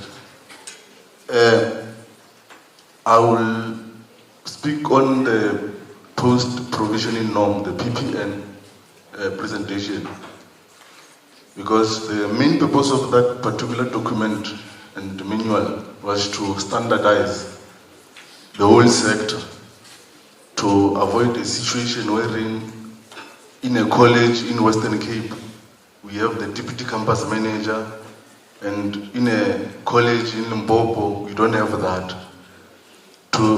The main purpose of the PPN was to standardize in terms of the organogram, as they've mentioned, the structure and the operations. But the same PPN provides for the colleges to either choose the deputy principal, registrar, and the deputy principal innovation and development.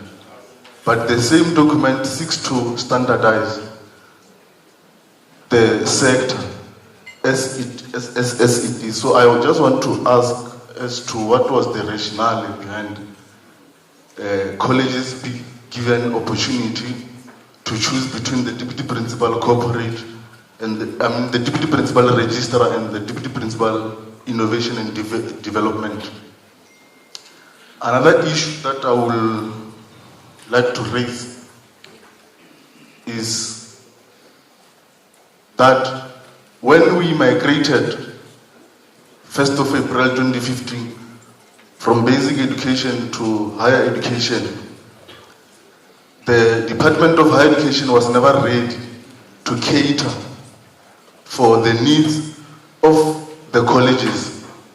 And that has continued till today. The department is not ready for the TVETs. Hence, there are so many challenges that the TVETs are facing in terms of implementation of the PPN and many other things. Just to give an example, because one of the recommendations was that the systems needs to be strengthened, especially your regional managers, your regional oversight committees, your CICs. Till today, we are sitting with the problem of qualification improvement in the TVET sector. REQV, a backlog, is one of the challenges that indicate that we need to create internal capacity, both the Department of Higher Education and colleges themselves. Because one of the other challenges that we have at the colleges is that we do not have internal capacity, hence we rely on consultants. We don't. I can see that you want to interject. No, I just wanted to say that let's also take care of the issue of time. Don't worry about the issue of time. We must engage. Don't worry about the issue of time. I'm about to conclude. Okay, thank you. Yeah, I was speaking about the issue of internal capacity because this issue is very much important.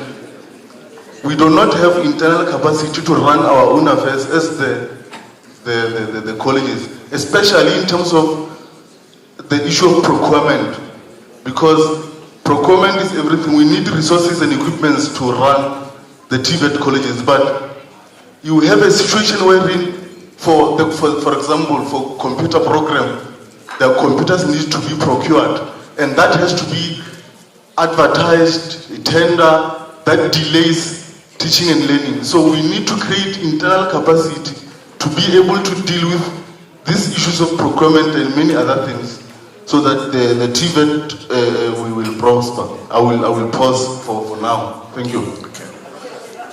Thank you very much, Mr. Mashiane, for the input. The issues you are raising are very important. The relevant people who are involved in those aspects will probably be listening. I have identified a colleague at the back.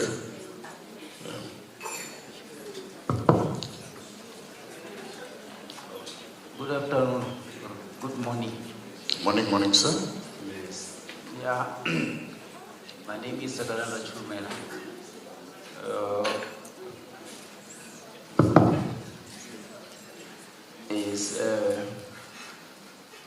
I am representing organized labor.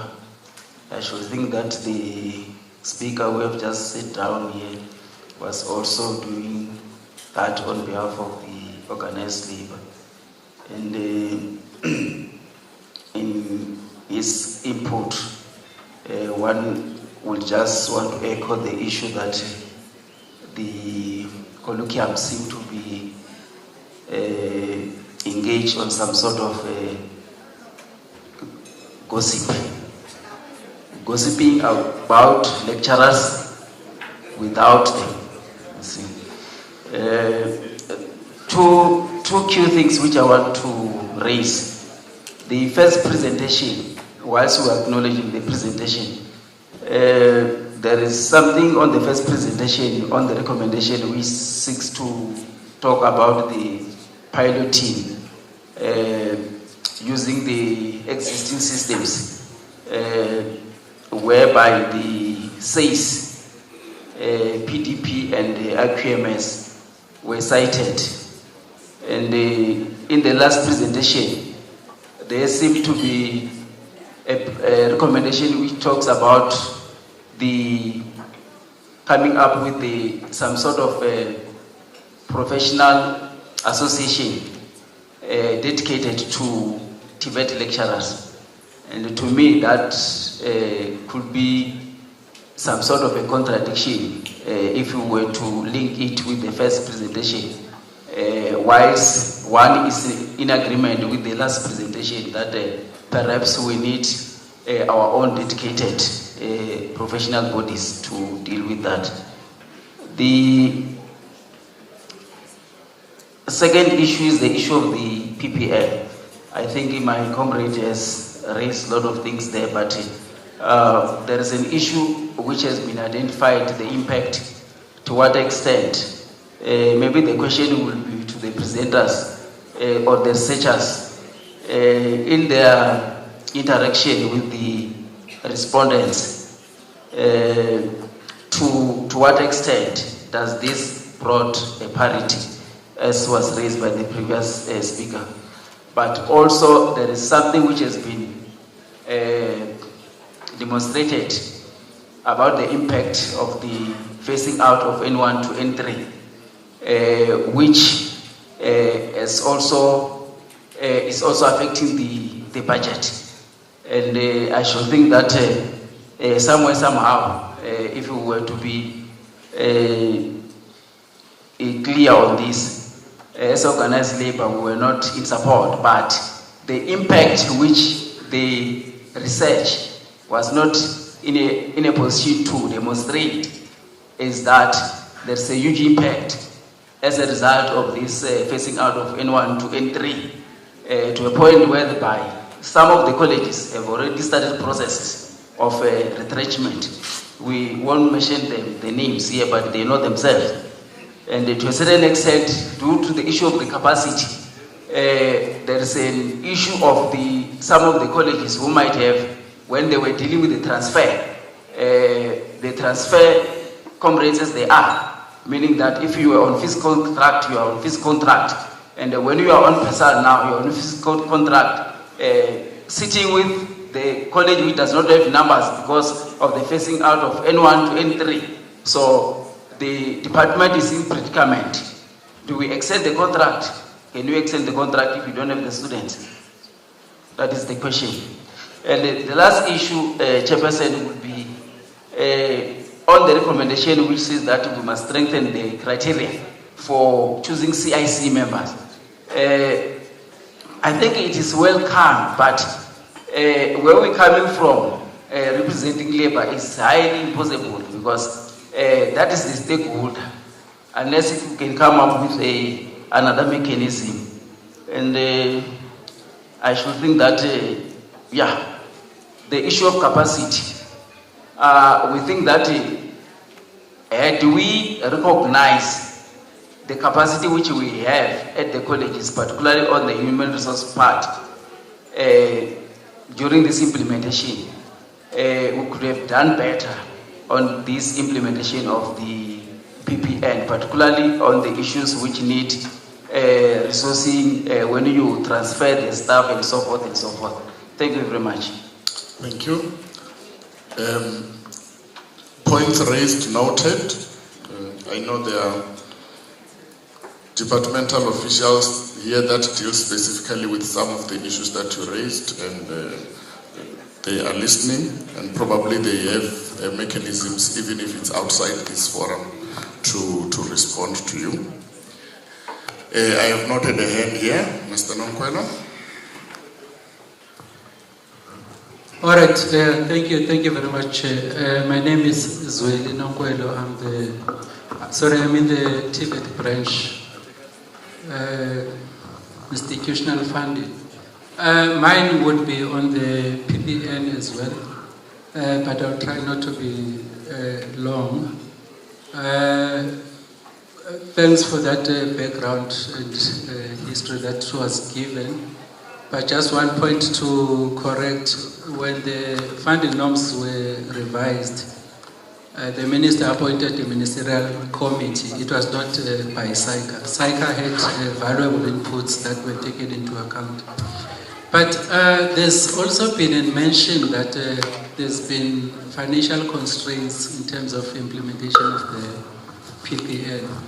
But over the past years, money was not fully utilized. As such, there were some cases where adjustments were made to make that the money gets back to the colleges through transfers. But from the start, it was not fully utilized, that allocation that was for PPN. Maybe for various reasons that were mentioned. But also, what I want to check, through this implementation, it is said some of the staff members had to be put, I'm not sure whether it's downgraded, to be put in the lower position with the same benefits. I couldn't get to know what maybe was the cause of that. Was that staff maybe wrongly appointed? Because if you are supposed to be at that lower level, but you are paid at a higher level, then it also has some cost implications, because you are paid more than what you are supposed to be. Then there's also been mentioned that the financial resources allocated did not align to the policy intent. I also, if I could get clarity in terms of what that's supposed to mean. Thank you, Chair. Thank you, Mr. Nonkwelo. There's also a hand here.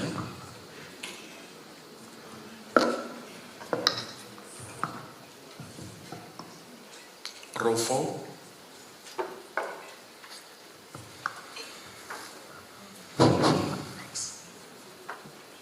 No, thanks very much, Chairperson or Program Director. Yes, I've just noted a very brief input that I want to relay to the joint presenters for a paper titled Professionalization of Tibet, lecturers. I just want to check, particularly with the first presenter, the name has become oblivious of me. I remember the second presenter, Dr. Pattison. You'll agree with me that in the broader discourse of empirical research, you must always make sure that your research title must fulfill particular requirements. The first requirement is that it must be researchable. The second one, it must be specific. And the third one, it must be precise. That is a cardinal imperative that guides empirical research. Because even when we peer review the body policy of your research paper, we also peer review the title. We start with the title itself. Peer review starts with the title of your research. And I just want to check with the presenters in terms professionalization of the Tibet lecturers. Maybe in your operational definition of concepts, how did you define it? Because it's very much important that when you undertake research, your conception must be very clear. That is why you will have conceptual framework. It must be very clear, because from where I'm standing, it might create, even in the shoes of an audience, it might create an impression that Tibet lecturers are not professionals or do not fall within a body of professionalism. Teaching and lecturing are professions. That's why there are legislative, policies and regulations that guides the profession of teaching and even lecturing. It could have been better if the specific aim or purpose of your research paper was to improve, to inquire into improvements into standards and norms of professionalization within teaching or within lecturing. But I'm very much concerned, because in as far as I'm concerned, you are subject to correct me. It seems it doesn't meet those cardinal requirements of empirical research. The title itself, to me, it's not researchable. I'm not sure whether you allowed peer review even in terms of the title before you start with your research paper. Was it peer reviewed? Because to me it's not researchable, because they will ask you, what do you mean when you say professionalization of lecturers, while lecturing itself is a profession? Thanks very much. Thank you. Was there a hand here? Oh, it was that side, sorry. Thank you, Program Director. Wesley Mabindisa from Department of Higher Education and Training. I'll just go to the first presenter about quality of lecturing staff. And I was concerned regarding TWIPO sample size, where there were only 3 colleges that were used out of 50 colleges a year. So that I was thinking that either it may happen that other colleges may not accept either this funding, because I don't think, let's say, they meet even 5% of all the colleges that are here in South Africa, public colleges. And other thing, when it comes to quality of lecturing, it's regarding recruitment, where you find out sometimes the recruitment processes, we find that people who are not qualified end up being employed to lecture. And I think it affects even quality of lecturing, and the lack of resources, they have impact in the lecturing staff. Those are other things that they need to be considered. And when I'm going to the last presenter, professionalization of TVET lecturer, I think it is important that either the lecturers should be encouraged to do their research in their areas of expertise. And I was expecting that either I will get 1 or 2 presenters from the TVET colleges, because they are in the field.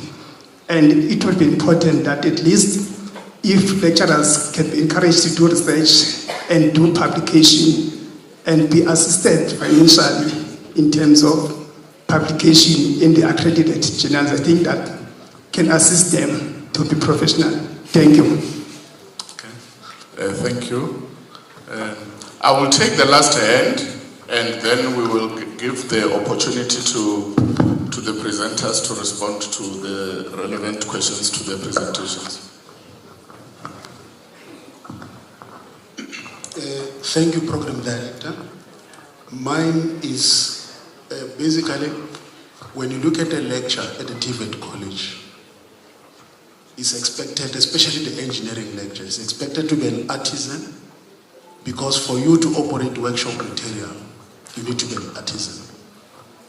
And again, it is expected again of you to be able to teach on a pedagogical knowledge. So I think it's important for the research to look at what is it a lecture that you need in a TVET space. We are now going to occupational programs that will want lecturers to operate milling machines, all of those. All those qualifications of pedagogy might intervene on you presenting in a class. But once you go into the workshop, it's something different. So when I look at most of the research, if you look at universities for that matter, less than 10% of their lecturers have got methods of teaching. When you look at the TVET sector, it's 5% or less. So basically, this issue of saying one is professional because he's got pedagogy, although it's very important, but we must look at what is the output that is required. And we hope that research can also assist to strengthen the sector, knowing that we're able to produce what we want to produce and bridge the skills gap. Thanks very much. Thank you, colleague. I think Prof. Vendigan was listening to that one, because I think most of the things that you have said are covered as part of the skill set that he was presenting.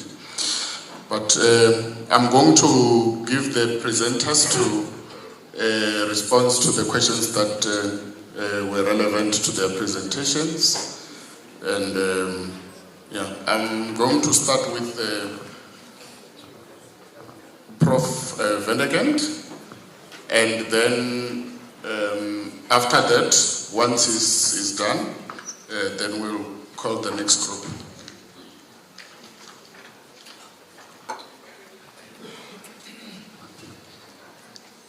Yeah, thank you very much for those comments and questions.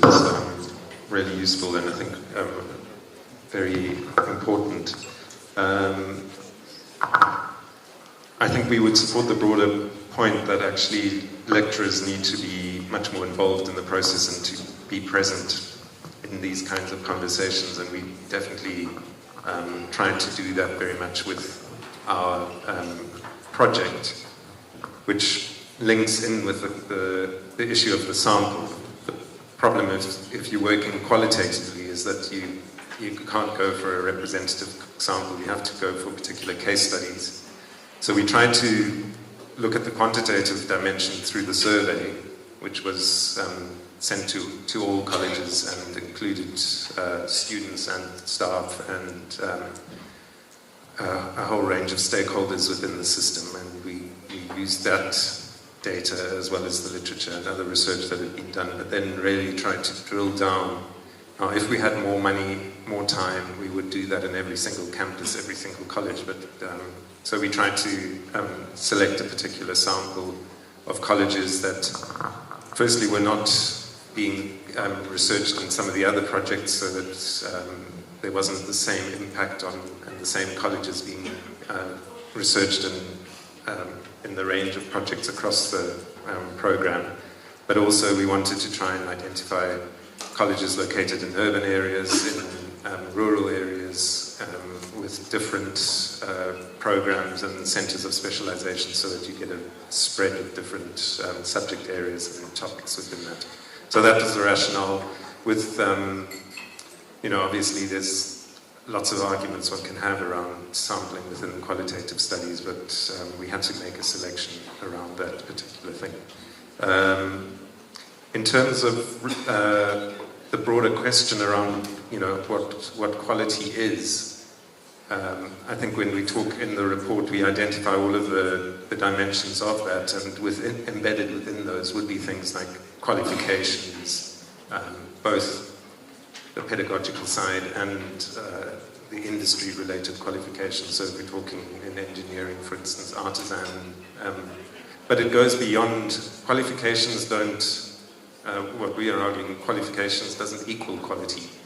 So you can have the entire workforce highly qualified. If they don't address the other dimensions as well, they're not going to be quality lecturers. And I think that applies probably more broadly as well. We've probably all been in university lectures where they are very highly qualified people who are not particularly good teachers, and they wouldn't necessarily become good teachers just through further qualification. So sometimes it's also about these other dimensions, and that makes it very complicated, and it's a difficult policy question.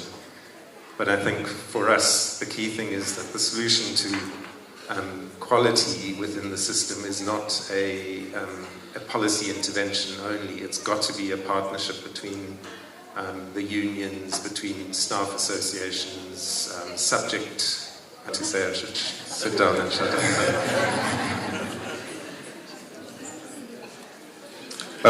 I think what I haven't addressed is the recommendation around the using existing tools. I think in the report we were simply trying to suggest that instead of coming with a new program with new tools, new interventions, it might be better to look at existing programs and interventions and see where you could utilize those to embed some of these things. So the suggestion, for instance, of looking at the PDP system and the IQMS is really just a very,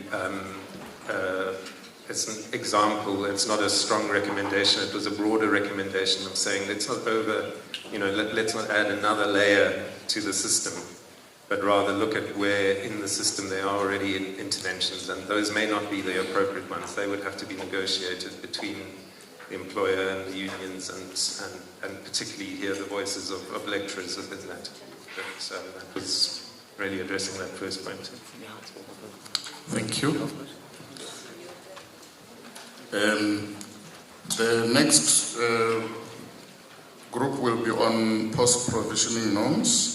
Any responses on the research relevant questions? Thank you, Chairperson. The views from organized labor were mainly, I think, addressed to the TVET branch management. I mean, the issue of the lack of standardization around the deputy principal posts. I will not venture into that. As well as the qualification improvement and REQV backlog. But on the issue of the lack of internal capacity, we do have experience of that in the rollout of the centers of specialization. There's actually one center that could not be established because of procurement delays after delays after delays. Issue that ought to be looked at and addressed. I think Blanche will deal with the issue of the lower level post while keeping benefits. But broadly, the PPN was being implemented at a time when the fiscal space was being very constrained. And so Mr. Nongwara will agree with me that the financial resources that were being made available were not always adequate to address what was being required to be achieved.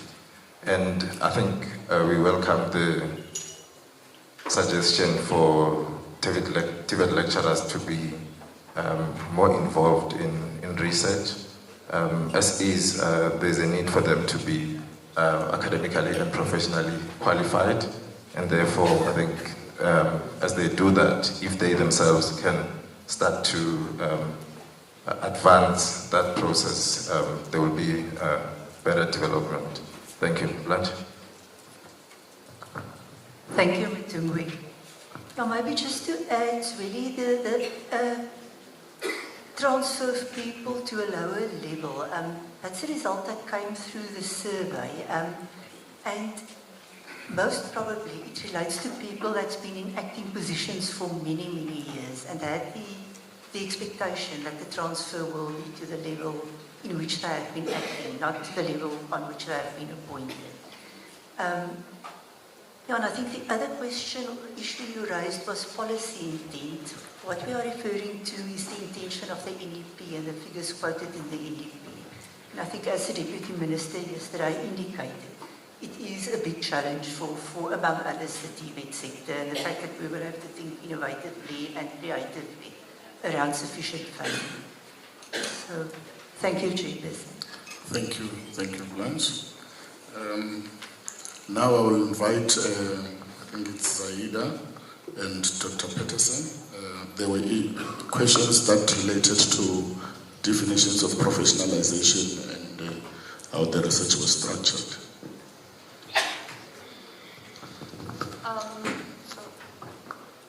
Thank you for the question. And perhaps it was a shortfall on the side of the presentation, but the full report is towards the professionalization of TVET lecturers. So not to insinuate in any way that TVET lecturers are not professional or their professionalism.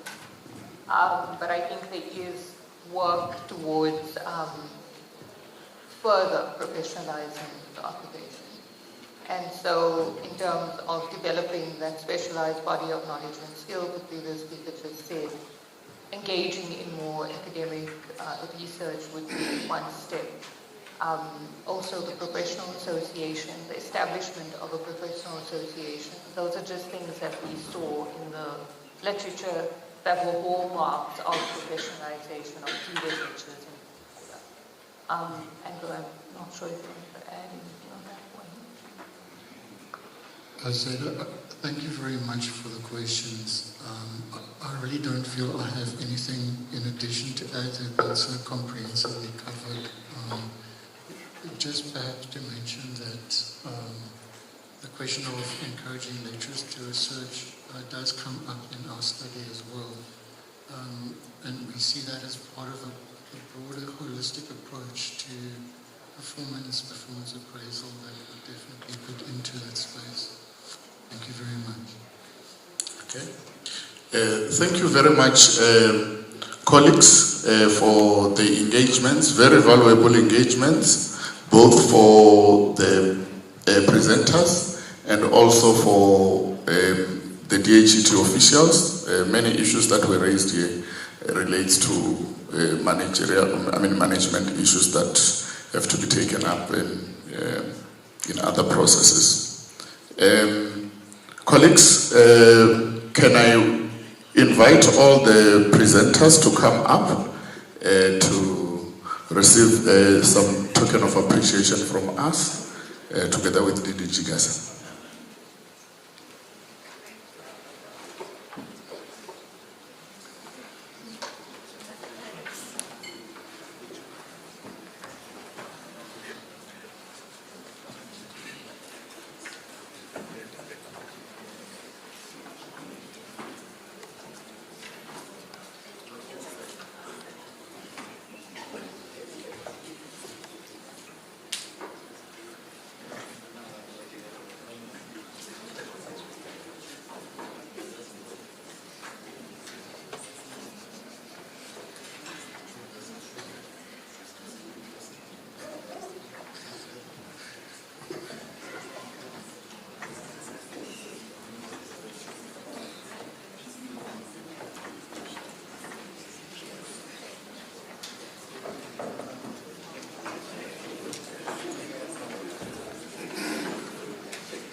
Your secret is out.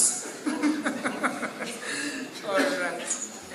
Allow me, colleagues, to just gather my notes for a moment.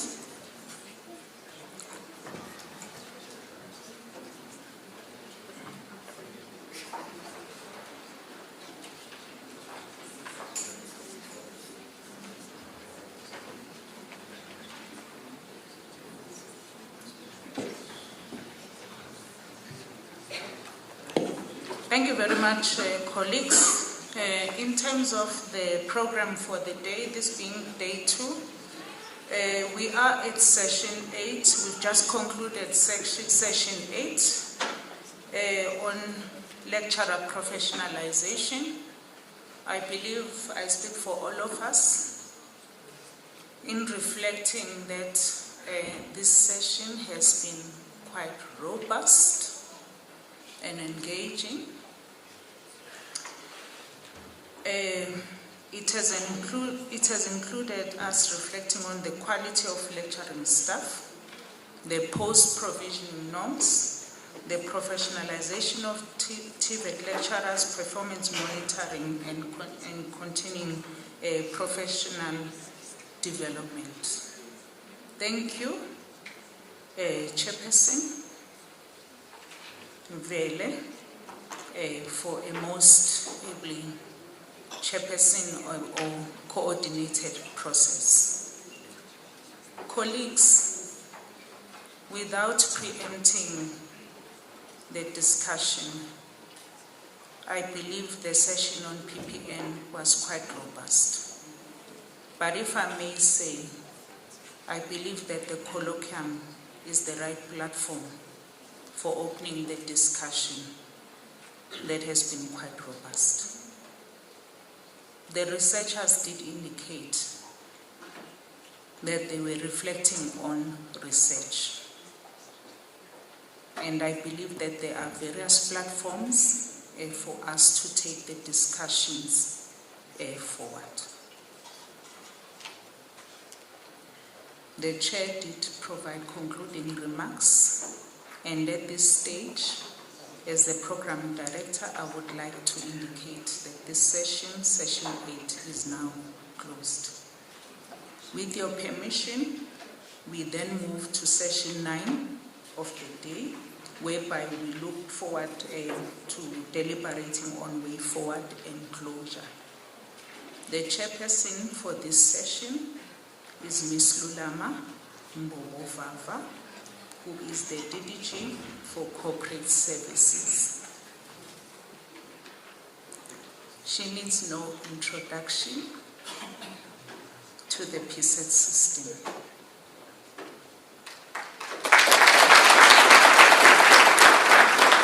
It's an honor and a pleasure to have worked with you, Ms. Mbobovava. You gave me strict instructions not to introduce you. Welcome. As you see, you are well known in the PSET system. It is an honor to have worked with you. Over to you. Thank you very much.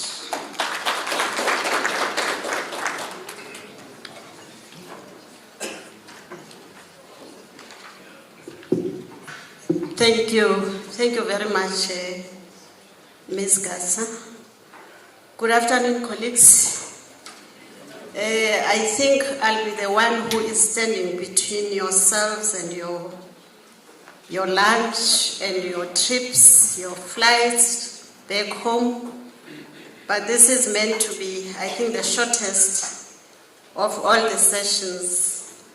My name is Lula Mampobo Baba, as introduced, also part of the management of the department. I do believe that, colleagues, we have managed to engage. We may not have had enough time with the presentations that were, delivered by our researchers. And we do hope that a platform will be created for further inputs, if there are any inputs, by the organizing team for this very successful. I can say now it's very successful because this is the very last session of this colloquium. So mine will be to facilitate the report backs or the feedback from the parallel commissions that we had yesterday. We are fully aware that we started slightly late yesterday, but we do hope that there were some discussions and engagements in our 3 commissions. We had 3 commissions, and I'm going to announce the names of the facilitators who will come and give us the presentations from the commissions. Our first presenter is Mr. Marco McFarlane. I will go quickly through his biography. Is he still with us? Okay. Whilst I'm going through your biography, you could just come in. Mr. McFarlane is the Director for Research at the QCTO and has been conducting research within the national education system for more than a decade. After having worked for several non-governmental organizations, Marco began his public service career at Umalusi, the Council for Quality Assurance in General and Further Education and Training, that is Umalusi. He has wide experience conducting and managing research, running the gamut from early childhood development, schooling, post-school education and training, both within South Africa and abroad. He is going to give us feedback from the first commission, which was dealing with looking at perceptions and realities of TVET colleges. Indeed, he was a facilitator in that commission. I was part of the commission. Over to you, sir. Thank you.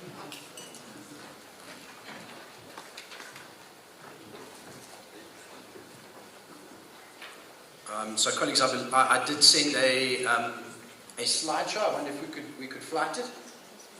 There we are. Thank you. And thank you, ma'am, for the introduction. Whenever you hear these introductions, you think, oh, who's that guy? But anyway, apparently it's something to do with me. So, colleagues, I know that it will stand between you and lunch, so I will try to move through this rather quickly, but I do want to do justice to the excellent presentations that we heard yesterday. If we could move on to the second slide, please. I don't think I've got a clicker here. Thank you. So the first presentation, we did have to move things around a little bit due to technical difficulties, but on the program, this was the first presentation, was student sentiment analysis. Thank you very much. By Prof. Liesl Cilliers. This study looked at social media and how it is used by TVETs and the TVET students themselves. And colleagues, you will also remember the very worrying findings that came out of Prof. Leslie Powell's research around NSFAS. And now this was totally independent research. This was not an instrument that was used. This was in fact sentiments just gathered from social media. So it was self-generated reports from the learners. And seemingly their biggest topic of engagement was dissatisfaction around NSFAS and the efficiency of NSFAS funding. So colleagues, I mean, this is 2 data points now that seem to be telling us that we need to be concerned about NSFAS. You know, if a third one had come up, I would say that we've now triangulated our data points and we know that there's something up. So colleagues, it is something that we need to be concerned about, I think, around the efficiency of NSFAS. There was also a lot of discussion from the learners around internships and job opportunities. And I mean, we are all very aware that in vocational education, workplace training is king. And clearly the learners are aware of this too. So internships and job opportunities, this is something that should be top of mind for us in the vocational sector, because actually we need to be able to, as much as possible, as often as possible, and for as long as possible, place our learners in the workplace so that they can gain that kind of first-hand experience. And I understand the challenges with that, colleagues, but that is something that we must work towards, however we can do it, to improve the relationship between the workplace and the public sector and make sure that our learners have the real experience. There's also a proliferation of unofficial pages and posts that are not from the TVET college, but they seem to purport to be from the TVET colleges. You know the internet, I don't know how else to say it, colleagues, it's a nest of vipers. It's a place where you must be very, very careful. And so one of the recommendations around this is that because there's this proliferation of misinformation that may mislead learners, it may mislead the colleges themselves, it may mislead lecturers within the colleges, it's important that there are verified channels for communication, that every TVET college says, this is our website, this is our social media presence, and if you want the official information, this is where you go. Otherwise, it's very dangerous for learners out there. So colleges clearly need to all have a social media policy. You know, it's becoming more and more part of our lives that this is the way people get information. And so we need to be very careful about how that information is gathered and what channels are used. And also colleges can use social media to create feedback loops with their students. It's very clear that students, in fact, want to engage with their colleges. They want to hear the latest information and they want to hear what's coming up. So these are actually enormously useful channels of communication. And it's also something that doesn't take any budget, colleagues. We hear a lot about funding issues. Social media is free. If we use it carefully and in a directed manner, we're doing a great deal of good for our learners and for the sector. Moving on to the second presentation. Oh, sorry, I'm the one who's going to do that now. I've done it. This was a presentation by Mr. Matumbwe Chidi, who you will also have seen today. He was talking about a new methodology that he is developing around rural and urban classification. This study looked at the new model for how TVET colleges are classified. Currently, there's a broad classification for TVET colleges, and they're sort of vaguely put into urban, peri-urban, or rural colleges. And of course, that affects the funding formula for how colleges are funded, depending on how they are classified. This new model actually uses a large quantitative data set, and I mean, if you heard my intro earlier, you will know that quantitative data sets are things that I really like. But it also looks at a variety of indicators that are actually used very accurately to classify a college on a 5-point scale, which Mr. Chidi has termed the development score. If anyone here is from basic education or has interacted with the national norms and standards for funding in basic education, you will know that basic education uses that quintile system for classifying schools. This seems to be similar, but I think it is a much more nuanced approach perhaps than just the economic quintile system, which looks at 20% of the poorest, 20% of the richest, and the other 20% in between. This system actually seems to look at a really nuanced data set that can give us real accurate information about the colleges. There are clearly, and there was really interesting information that came from the floor, where one of the speakers on the floor noted that there are challenges still, not just around the granularity of the model, but also how you apply this. Because now, remember, there are 50 TVET colleges, but any number of actual sites of learning. Not any number, I just don't know what the number is, but it's in the hundreds. So the question arises, do you then directly fund the TVET college as the main centre, and then you look at all the variables as to where the head office is placed, or do you look at where the satellite campuses are placed? And then are you able to make your funding model nuanced enough that you're funding one satellite campus a certain way, but a different satellite campus a different way, even though they're both attached to the same TVET college?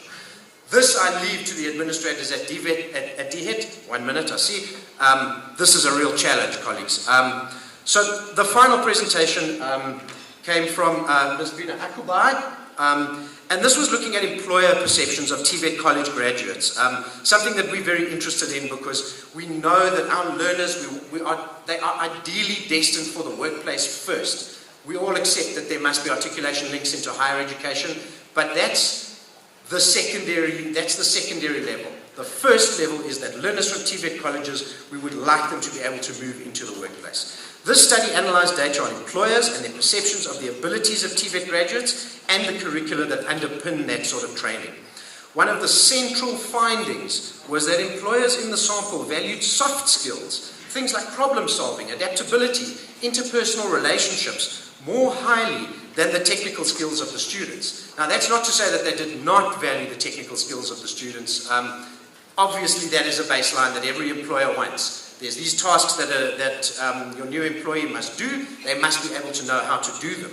But it is crucial to understand that those soft skills are more valuable than we think, colleagues, or perhaps more valuable than I thought. I made the comment yesterday that in these kinds of conferences, we will never be able to escape from terms like the 4IR, and we are thinking about these things like cyber-human systems and thinking about how we communicate via digital channels. As we race headlong into this digital world, this world of robots and AIs and computers, it is important to realize that the quintessentially human skills that students and learners bring to the table are the most valuable things for employers. So let us not lose sight of that as we think about AIs and machines and robots.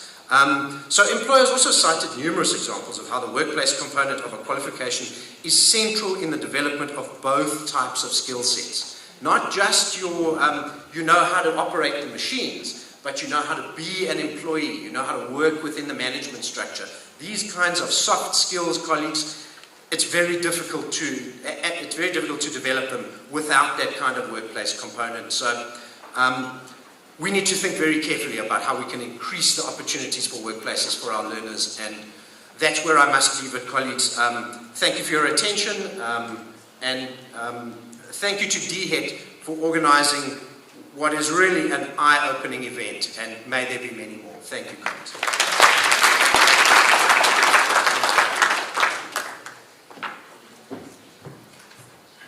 Can we please give him a big round of applause? Thank you very much, Mr. McFarlane, for the report. Our next presenter is Mr. Naika PK. I will introduce yourselves in terms of your bio. You can come over. You can walk. Mr. Naika is currently employed by the FP&M SETA, and he occupies the position of General Manager, Planning, Research and Reporting. He has extensive experience in quality assurance, skills planning and research related to education, training and skills development. He was a former head of Department of Languages at a secondary school and joined the then CTFL SETA as Manager ETD 2A in 2006. That is the former FP&MA SETA now. He also served in the capacity of CEO in the then SITA between 2008 and 2011, before it was amalgamated into the FPNM SITA. Mr. Naika's education qualifications include a junior secondary education diploma, a BA honors degree, a master's degree in adult education with specialization in workplace learning, which he acquired from the University of KwaZulu-Natal. You have 5 minutes, sir. Thank you.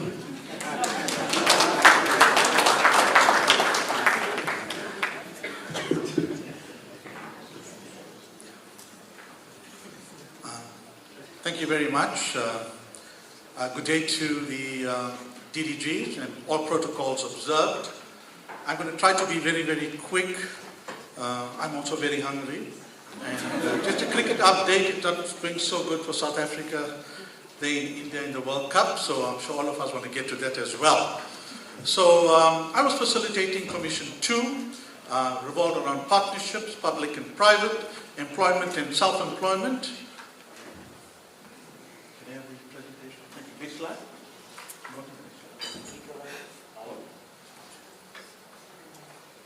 Yeah. So I was fortunate, that I had 3 very good presenters, and they were all females. So obviously they have to be very, very good. The first speaker focused on partnerships between TFET colleges and the world of work, Dr. Penelope Engel-Hills. She is the retired Dean of the Faculty of Health and Wellness Sciences at the Cape Peninsula University of Technology, CPUT. I think she retired in January 2021. And then she's also now, I think, currently a adjunct professor with the Professional Education Research Institute. She conducts research in health sciences and has a continued interest in the post-school education sector. The next presenter was, her topic was Rethinking Policy for Private Colleges, Dr. Veer Deeltins. She's a senior researcher at Nzabalazo Advisory Services. She's researched in basic education, higher education, and TFETs in 2000. She was first with WIT Education Policy, and then with the Center for Education Policy Development. For the IPSS project, she has led the research on TFET student accommodation and private colleges. Exceptional lady as well. Another exceptional lady and exceptional presenter was the presenter doing situational analysis of entrepreneurship development in TFET colleges, Ms. Shanita Rupnarayan from SACI, Executive Director of the Swiss South African Cooperation Initiative, that is SACI, bringing 30 years of in-depth experience in technical and vocational education and training in the training sector. Her career began as a TFET college lecturer, evolved into advocacy for work-integrated learning as a cornerstone of youth employability. So these were quite, they were very good experts in their field, didn't, make me work too hard in terms of facilitation. Just some key points from the presentations and discussions. The first presentation on partnerships between TFET colleges and the world of work by Dr. Engel-Hills. The research was about partnerships between TFET colleges and industry. The purpose of partnerships between TFET colleges and industry included student development, lecturer development, program and institutional development, and industry, regional and national development. Most partnerships were initiated by the college, very significant, and just a small percentage of partnerships were initiated by the industry. I think it was around 5%. Some of the key findings, obviously she focused on the changing landscape, successful partnerships in a diverse and dynamic landscape like the TFET sector requires flexibility and adaptability. There is no one size fits all approach to partnerships. Okay. That should be, sorry about that. So there is no one size fits all approach to partnerships. The purpose of partnerships impacts its identification and initiation. I think those are very, very key points.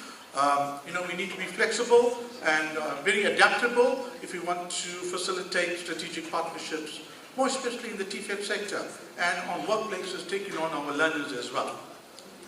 Then Then the next one focused on the process pathway. The process pathway involves pre-partnership planning. So what they are saying is that if you want to forge strategic partnerships, you've got to ensure there's a lot of planning that goes into it, and a lot of pre-planning as well.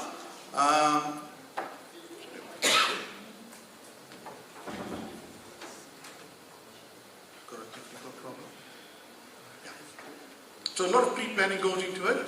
And then she also brought on the role of an advisory committee. So I think, for these partnerships to be successful, you've got to ensure that these partnerships are being monitored. So that would be the role of the advisory committee. And then she also looked at the cost risk to benefit for partners. That must be considered. That's what she was saying there.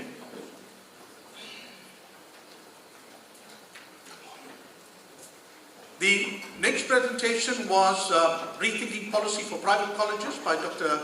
Jill Thames. She was making a case for the private colleges. Supporting private colleges is very controversial. And conventional policy currently treats public and private colleges as separate entities. Private colleges could potentially improve access to vocational training, and that's what she's saying, by increasing the number of learners or offering a wider range of occupations. The number of new private colleges has steadily increased since the 1990s, indicating there's a growing demand. The survey initially showed that in 2021, private colleges enrolled about 13% of college students, down from a high of 25% in 2018. In 2022, 74% of students in private colleges were Black Africans, significantly lower than the 92.8% in public TVET institutions. So these were some of the statistics that were quite interesting that I thought I would share with you. And some of the findings is that private colleges provide access to vocational education for students who do not qualify, obviously, for the NSFAS bursary. Most private college students are self-funded, and there are few available bursaries. Counting private college students toward national targets and implementing a voucher system are potential strategies. So what she's making a case for private colleges, what she's saying is that, if public colleges could most probably work with private colleges, and obviously, both would mutually benefit from such a partnership.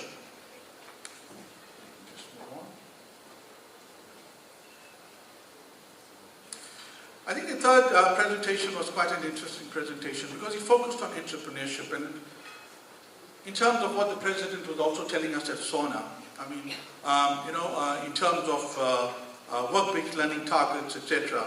I think, and creating of jobs, we cannot just depend on formal employment or formal employers to create jobs. We got to encourage entrepreneurship, and I think this research was very, very interesting by Saki, Ms. Sunita Rudnarai. The presentation provides an overview of the definition and role of entrepreneurs, the importance of entrepreneurship education, the integration of entrepreneurship education in TVET, international best practices in entrepreneurship education. So these were some of the things that were covered by our research. The primary objectives of the research were to identify obstacles preventing TVET graduates from successful business ventures and formulate recommendations to foster entrepreneurial activity on campuses. The key research questions include defining effective entrepreneurship education, comparing TVET entrepreneurship curriculum with international best practice and international standards, examining the environment for entrepreneurship education at TVET colleges, and the findings actually highlight limited course offerings in entrepreneurship-related subjects, the need for practical application within the curriculum, the gap in lecturer expertise, student engagement and attitude, and the need for policy and structural support and best practice in entrepreneurship education through case studies. My last slide. Okay, yeah. Thank you very much. I'll try to cover this in 30 seconds. Key recommendations, pre-partnership planning. That's what she's saying. That's very, very important. So this is what the key recommendation that came out of our Commission 2 session. Pre-partnership planning, partnership initiation, partnership building and maintenance, and partnership monitoring. This was recommended for successful partnerships. A bigger picture approach and the role of an advisory committee. I think I just spoke about that just now. Then regular reporting is important. The cost risk to benefit, I spoke about that just now. Establishment of comprehensive policy framework monitor and count private college student numbers against national development plan. I think what they are saying there is that if we bring on, if we count the students that are in private colleges and we look at the numbers that we have in public colleges, we could meet obviously the NDP target of 500,000 students by 2030. Monitor and count private college students, okay, I've just mentioned that. Explore public-private partnerships as mutually beneficial. I think just in terms of reflection, just 1 or 2 points. I think the recommendations by the Commission is very, very critical for successful achievement, of your national development plan, more especially on the promotion and growth of the public TVET colleges. I think it's also important for the national plan for the post-school education and training, also important for government priorities in terms of the medium-term strategic framework. So, very important Commission with excellent recommendations. So what we are saying is that the successful TVET sector is critical, is important for economic growth, is very important for economic recovery and reconstruction, for employment and self-employment. We need to ensure that transitioning learners from TVETs to workplaces are seamless. Just one or two other points. Address transformation imperatives. Very, very critical. Poverty alleviation, unemployment, gender equity. Important, okay, that those outcomes are addressed by the TVET sector. We must continue to build on the good work of the Minister and DN since 2010. I think that point comes from the fact that if you follow my CV, you'll notice that I joined the CETA way back in 2006, so I was part of the Department of Labour. But what I can say is that since 2010, under the Minister and Louise Esther. So we hope to make steady progress going forward. Thank you very much.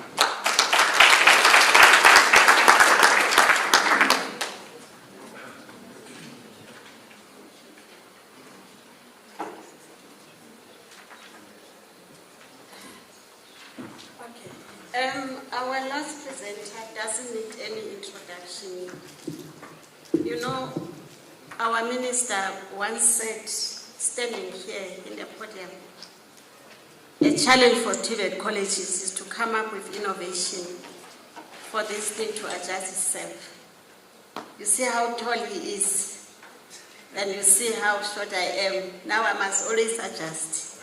So colleges is a challenge, innovation, for this stand to adjust itself. Our last presenter is Professor Joy. I won't introduce her. She's been introduced twice, I think. You may come over. Colleagues, you'll notice that we're not asking questions or commenting now because discussions have taken place in the commissions. Thanks. Over to you, Professor.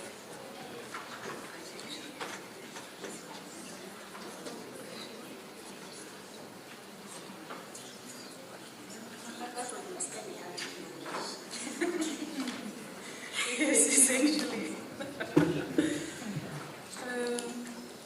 Good afternoon again, colleagues. I think there was probably a bit of an oversight in our program planning because I think at the time we didn't realize that I was going to be facilitating a session that I'd have to report on, and in the very next session do a synthesis, which is all in real time, and it was just quite a lot. So, in the final Commission 3, we had 3 presentations as well. Dr. Seamus Needham from UWC presented on the quality of teaching and learning in TVET. Professor James Garraway from CPUT presented on a desktop systematic review of literature with regard to assessment underpinnings and approaches in TVET. And Prof. Chris Winberg from CPUT presented on practical work being done in TVET colleges. And these 3 presentations actually dovetail together very well. On the quality of teaching and learning, the objective was to find evidence of pedagogies that enhance learning success, best practices and methodologies and technology within TVET colleges. So you'll notice as this piece of research had a very positive angle. It was looking for the success stories, the good things. And this study was based on high-performance student outcomes in colleges over 3 years. So that's how the sample was drawn. We also looked at, for indicators in the literature about what would be indicators of success for TVET. Some of those, which you'll be able to read about in the full report, concerns the use of technology in curricula, a strong focus on skills and competencies for work, a more learner-centered approach, authentic assessments, leadership that is efficient and motivated. And you will recognize these as, these are kind of what the literature recognizes as markers for success in TVET colleges. And so we expected that in these successful colleges, some of these would also manifest. Some of the findings from the student and lecturer interviews, and remember we kept saying, focus on the positive. What made you successful in your performance in these past 3 years? And clearly what came through there was the importance for students and lecturers of practical work examples, the effectiveness of peer learning, lecturers with industry knowledge who appeared to be better at teaching. Some of them might not have had teacher qualifications. Good textbooks. By and large, people commented on the fact that there are some really good textbooks in TVET programs. Timetable constraints were flagged as a concern because it didn't leave enough time for real work scenarios. And of course, a need for psychosocial and academic support. Some management issues were highlighted. So even though these were well-performing colleges that had good student outcomes over 3 years, respondents did highlight some of the negative aspects that impacted on them. With regard to assessment in the literature review, in TVET literature, the emphasis is on competency-based assessment that deals with complex real-work challenges. And so we've got to look at some of our assessment regimes and say, you know, is that what we aspire to? Main principles of that research, as highlighted by Prof. Garraway, was authenticity, the reality of content and form, criteria to measure success, more holistic assessments, theory and practice combination, and reflecting on issues that enable students to take that theory into some of the practical. The curriculum documents that he studied showed a tendency to itemize criteria, which leads to them being fragmented though, and sometimes impedes holistic assessment. Prof. Winberg focused on assessment that was being done in TVET colleges and found that there was a wide range of understandings of what practical work constitutes and how it should be done in the TVET college, ranging from lecturers seeing these as practical tasks occasionally, or through workplace internships. That was what practical work should be about. Prof. Winberg produced a very interesting model that she used to evaluate the practical work that was being done in terms of a model that looked at the kinds of knowledge that was occurring in various degrees within particular subjects. I think they took 6 subjects.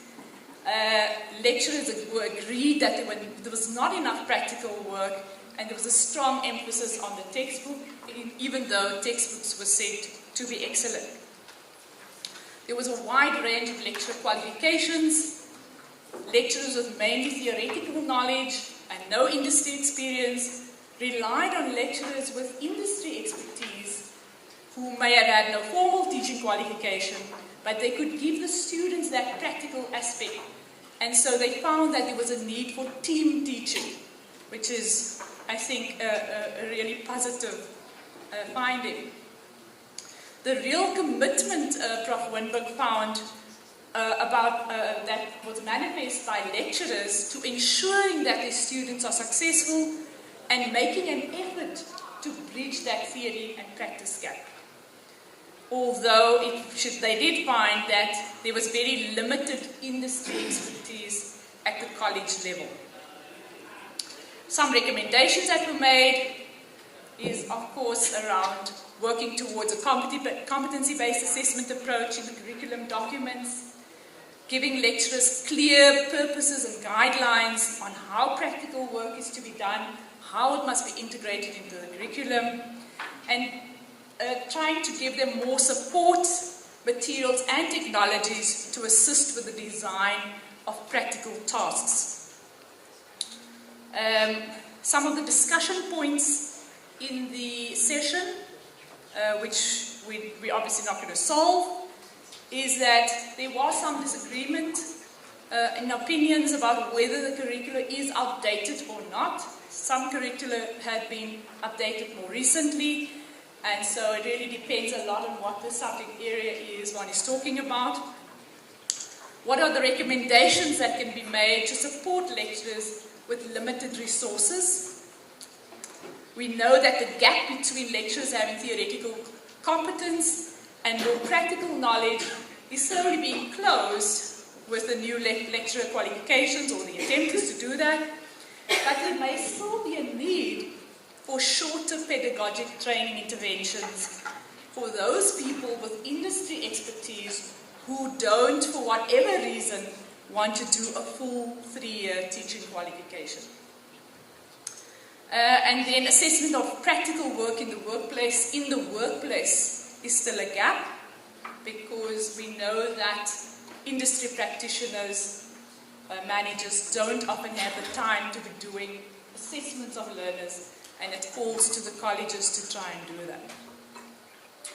And then some lecturers may still need more supportive technologies rather than only formal training. So those were some of the ongoing issues that have come out of that session. I'm going to launch straight into, because that is the next piece on our program.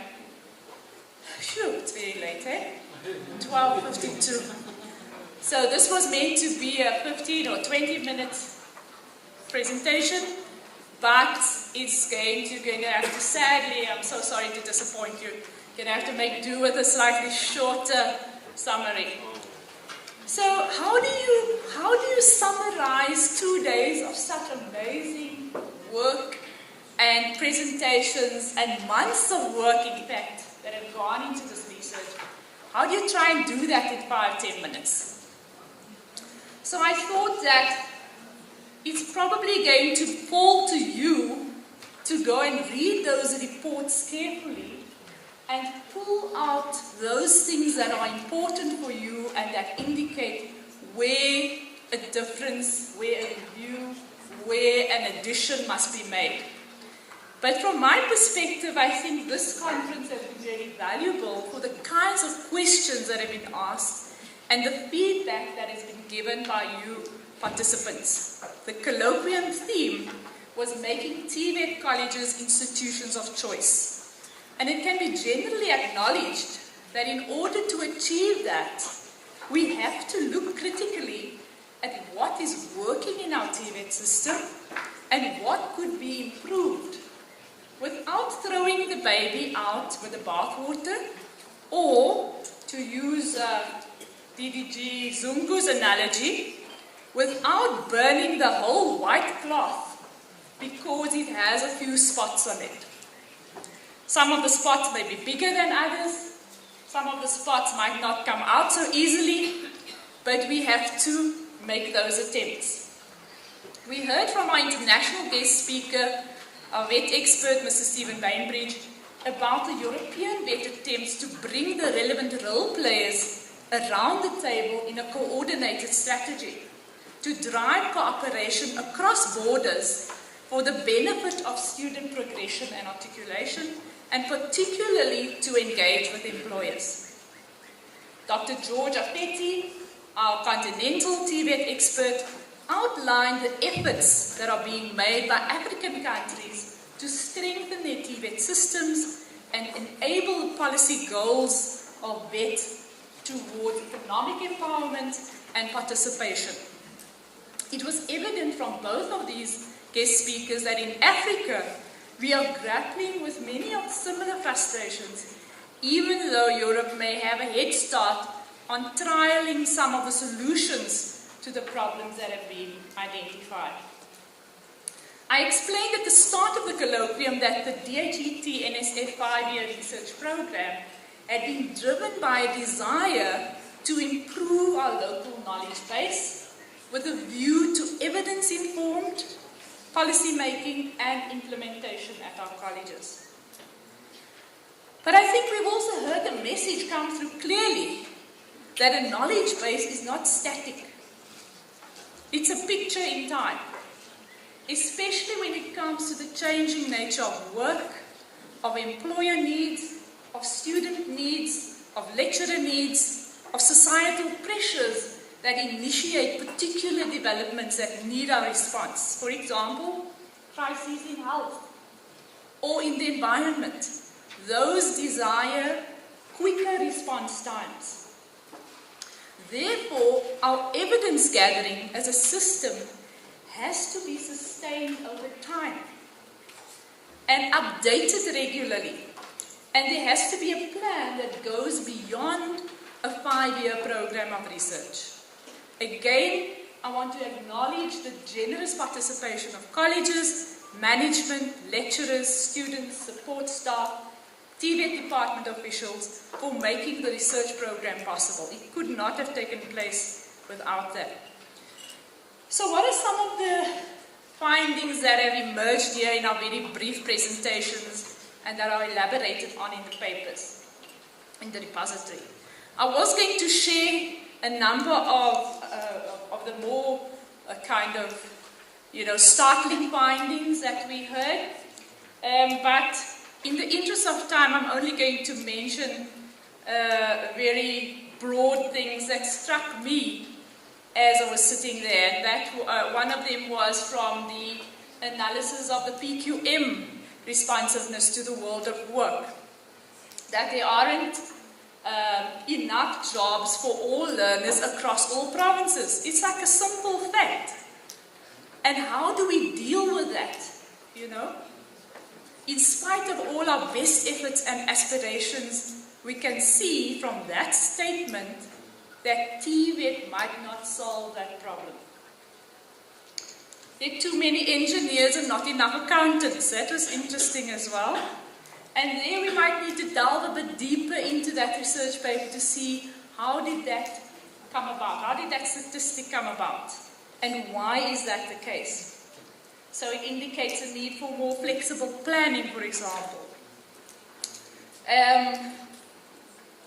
From the destination study, where our students go after completing, we can see that completers become very positive about their TVET college preparation. And some of them recommended their programs, but obviously those who were in work-based learning as well, because they see the fruits of those labors. But it was interesting that NCV programs from that research does appear to be gaining some purchase among employers as well. There were lots of fascinating findings that came through. We know the issues around partnerships and recommendations for improving how we do that. I'm trying to just flash through, Madam Chair, so that I can finish up here. The demand and access and demand for TVET produced some really interesting findings with regard to access, that 1 in 5 applicants are turned away. And so a decline in enrollments shouldn't be seen as a decline in applications to colleges. It could be the outcome of capped enrollments, could be the result of other factors. Overall, I think that research was saying that we don't have enough PSET institutions for our youth, and PSET institutions broader than TVET colleges only. The numbers of matriculants that are turned away.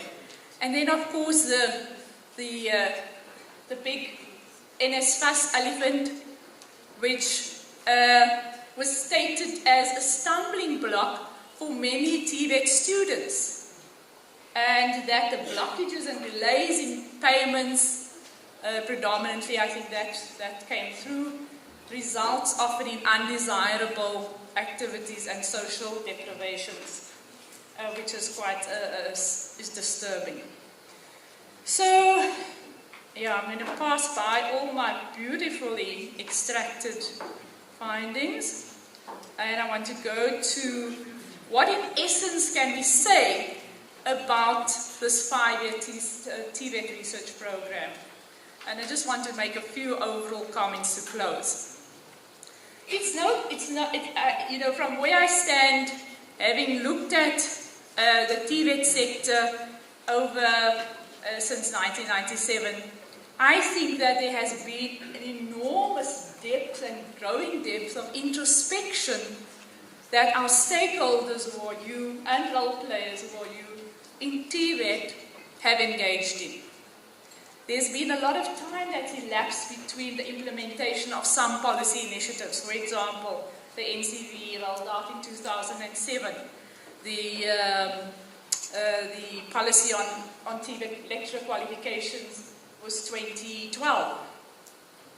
So there's been time elapsed, and so colleges have been able, and policymakers I think, have been able to reflect seriously on their successes and challenges.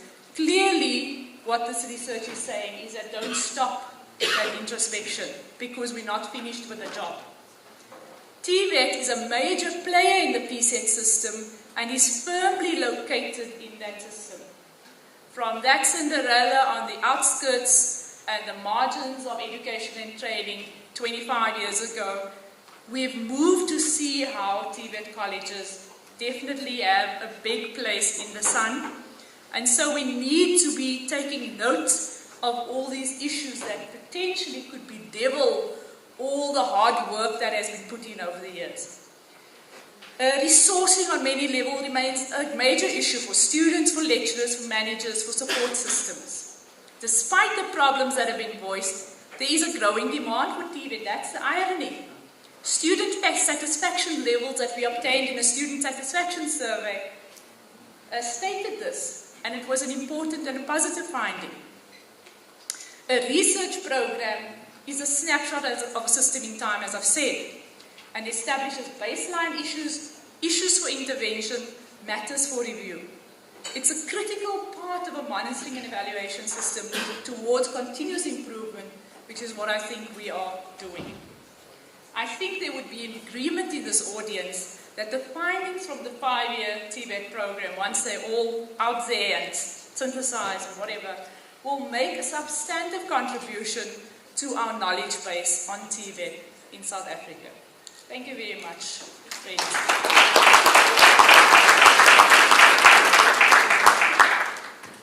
Shoo, it's hot in this room, eh? It's not just me. Can we please give Prof a very, very big May I also call the two other presenters? Don't leave, Prof. Yeah. The two other presenters, Mr. McFarlane and Mr. Naika, please come and join me.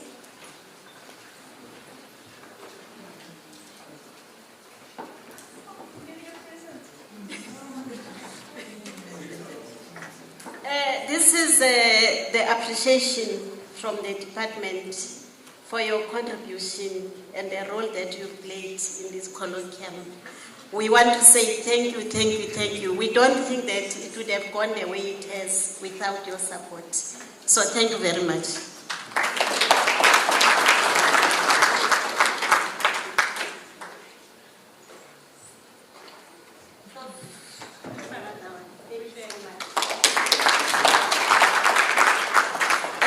Colleagues, mine is almost done.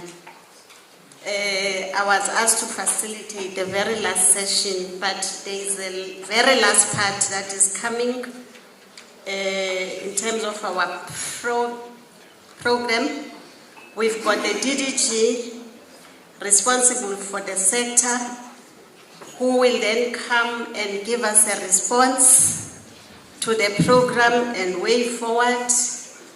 And then he will be followed by Mr. Reneth Mgiba, our Chief Director for Policy Planning, Monitoring and Evaluation.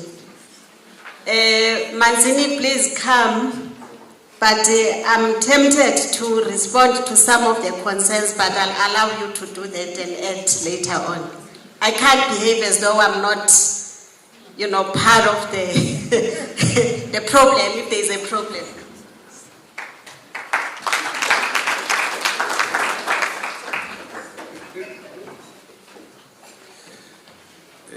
Thank you so much, Program Director, DDG Mbobo Vava. Indeed, I'm expecting you to respond, particularly around the issues of employment and the conditions of service within the Department of Higher Education and Training as the DDG responsible for corporate services. I'm just a recipient. Equally so, I'm a recipient of what has been presented over the 2 days. As I've said, this is the program of the planning branch, and really appreciate the work that they've put together to make this 2-day session a great success it is. All protocol observed. Good afternoon, ladies and gentlemen. Good afternoon. I was expecting you to respond. If you don't respond, it means I'm going to drag this session. I'll try to keep it as short as possible, but it's quite a lot that we need to cover. It's a lot of work that has happened in the past 2 days. Marcus Aurelius says, nothing has such power to broaden the mind as the ability to investigate systematically and truly all that comes under thy observation in life. He was a Roman emperor, that's why he got thy. Then Albert Einstein says, if we knew what we were doing, it would not be called research. Would it? Fellow delegates, it has indeed been a fruitful 2 days with a range of presentations shared from across the globe, and particularly the TVET research program. We've been listening carefully to the recommendations and suggestions, and will reflect on it within the department, especially in terms of the implications for policy, strategy, planning and practice.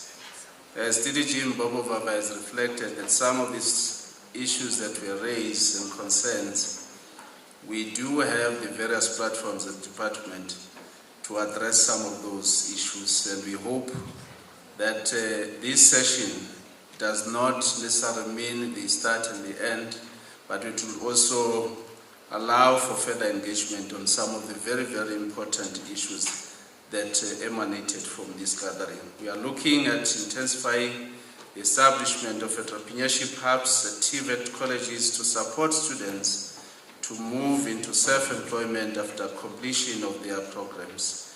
What I termed the TVET-preneurs, with a special focus on those that are artisans in particular, that we are now trying to develop them as TVET-preneurs, a shift from tenderpreneurs.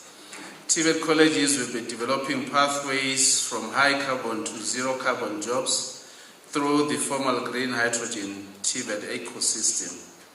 We aim to strengthen the capacity of TVET colleges so that they will play a role in the rapid expansion of renewable energy and the transition away from fossil fuel dependence. We will further support the production of artisans to meet the NDP targets of 30,000 artisans by 2030 through our 26 centers of specialization, prioritizing the 13 trades with 34 trade test centers, some based in the public colleges Colleagues, you'll know that we've moved from 1994 from just one trade test center, which was in Lela.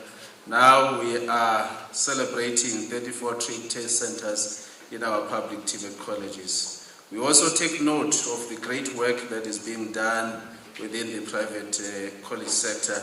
And indeed, I'm sure and certain that by 2030, we'll meet this target of 30,000 artisans. In terms of programs and qualifications offered in TVET colleges, there's a gradual increase in occupational offerings, which will go to scale in the ensuing years through adjustments to the funding grid to enable more enrollments in occupational programs. Parallel to this, existing curricula, national accredited technical education diploma. I'm sure some of you, we only hear NATED, but we don't know what NATED means. These programs are systematically updated and made relevant, especially where technologies are a core to learning content. As part of teacher development at TVET colleges, 10 universities have received accreditation to offer TVET-related programs. 8 of these are already offering TVET programs. In addition, 3 universities are waiting the Council on Higher Education accreditation, and 2 universities are engaged with institutional processes. The department is continuing to engage more universities to offer programs. Furthermore, a system of lecturer development, including continuing lecturer development, 30% women, 9% youth, and 1% people with disabilities, is critical to the success of TVET provisioning in colleges and will be vigorously pursued. In response to the persistent scourge of youth unemployment, focus has been on scaling up entrepreneurship in TVET colleges. 17 colleges have already set up for enterprise development among students. 5 were supported last year and 4 are currently supported through expertise and financial support from the Small Enterprise Development Agency, CEDA, National Youth Development Agency, NYDA, and other small stakeholders constituting about 50% of colleges. Additionally, the Ministerial Summit on Partnerships was recently hosted, an entrepreneurship workshop, respectively, was also hosted. Partnerships with the education, training, and development sector, training authorities, ETDPC in particular have embarked on establishing 4 IR centers of excellence in 10 TVET colleges. 1 such center was successfully launched at Vembe TVET College. It is expected that the college will expose and train lecturers and students in the 4 IR. Program director, I was given 40 minutes, but I will make it 20. The curriculum support teams for national accredited technical education or NATED report 1-on-1 subjects have been established and first reviewed curricular implementation of 2022. The readiness assessments for TVET colleges, which applied to offer new robotics stream in NCV, information, IT, and computer science programs, have been approved to start the implementation of the robotics stream. I will not take too much of your time. Let me go straight to the recommendations from the studies that were presented over the past 2 days. Analysis, starting with the focus on the analysis of the PPM responsiveness to the world of work. Half of all public TVET colleges certifications in 2017 were in fields related to engineering and across all vocational programs and in all provinces. The result in considerable oversupply of skills related to manufacturing and engineering sector. There is a massive oversupply of engineering qualifications across all provinces and all NPF levels. I think that's what Prof. Joy have just made reference to. The demand from the manufacturing and engineering sector is not present either in terms of vacancies advertised or the structure of the labor market. There is an undersupply in skills related to the finance, insurance, real estate, and business sectors, as well as the community, social, and personal services sector. Available data need to be strengthened, expanded and centralized. Without integrated and centralized data relating to the throughput and completion of vocational training and workplace-based learning linked to labor market outcomes will remain limited in our ability to both understand the role and effectiveness of the post-secondary education and training, as well as the accurately assess the size of the skills, the demand gap. The data that is currently available needs to be strengthened and expanded. On the Centers of Specialization program midterm evaluation, there's a need to improve engagement on collaboration between stakeholders involved in program governance, management and oversight to ensure that the Centers of Specialization program is driven using the top-down approach, initially to gain momentum, improve the Centers of Specialization program related relationship between and with the skills branch of the Department of Education and Training, together with the CETAs and the employer member base and the QCTO for quality assurance. At an implementation level, work to institutionalize, strengthen and capacitate the special project units, the project management unit and the TVET project management managers while reducing dependency on the occupational team conveners. The high reliance on the OTCs while driving a force in the implementation of the program has been somewhat counterproductive for the development of relationship between key stakeholders to the program, where consultants were used as intermediates between the TVET colleges and employers. Such a process does not build direct TVET college employers relations and therefore needs to be strengthened. Ensure that all stakeholders understand their roles and responsibilities in relation to centers of specialization. This includes when the program is part of the stakeholders' business as usual activities, such as in the case of CETAs, where assumptions were made that CETAs will recognize this, and where changes may be needed to accommodate the Centers of Specialization program in case of employers. Funding should not be fragmented. Efforts should be made to follow the TVET norms and standards funding model. Voted and SCL funds, both at the NSF and the CETAs, should also be coordinated to ensure that funding is secured in a holistic way for centers of specialization. And I think this is one of the best models that we need to make sure that we strengthen it and be able to roll it out. But we further ask the employers' involvement in ensuring that this project or this program becomes a success. On student sentiment analysis, TVET colleges should use social media to market themselves to prospective students and the community, but need to approach this in a professional manner to avoid reputational harm. The DH should provide guidelines on risk communication during emergencies.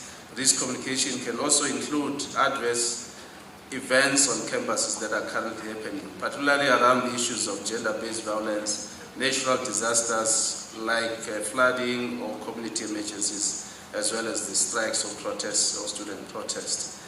On the rural and urban classification, the classification was developed based on existing data sources due to the consideration of simplicity, objectivity, and transparency. It is recommended that the data captured in this classification system and model be supplemented with data from other research commissioned by the DHET. Research on the number and the names of municipalities in the feeding area of each campus in other ways rather than use the municipality in which the college is located. Explore the possibility of identifying municipalities in this catchment area. Colleges be given the opportunity to supplement the data used with more granular data. For example, if the GVA or population could be sourced for each region where campus is located, could be used. On the employer perceptions of TVET college graduates and curricula, soft skills are crucial in the workplace related to energy, gas and water sector, and thus need a strategy from the department in terms of how it can be imparted to the students in the TVET colleges. To develop and deliver a program of this nature, the following steps can be considered.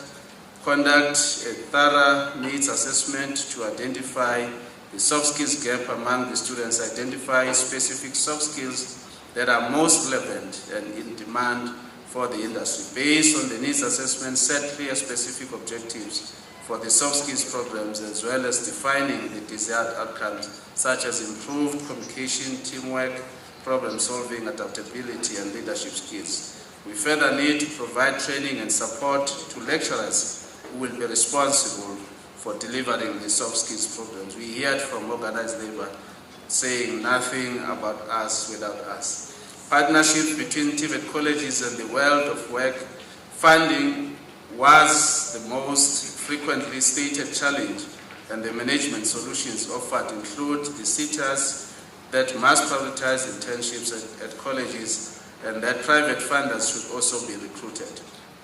I was a bit concerned, program director, in one of the commissions that I attended, where we were talking about the issue of partnerships between industry and the colleges, and the research was indicating that the initiators of those partnerships emanated mostly from the staff below the principals, that it was the people that were doing the work placement that are initiating the partnerships instead of the principals. Only 9% of the corporations or partnerships were established or initiated by the principals. So I'm posing a challenge to my college principals to start looking into that matter.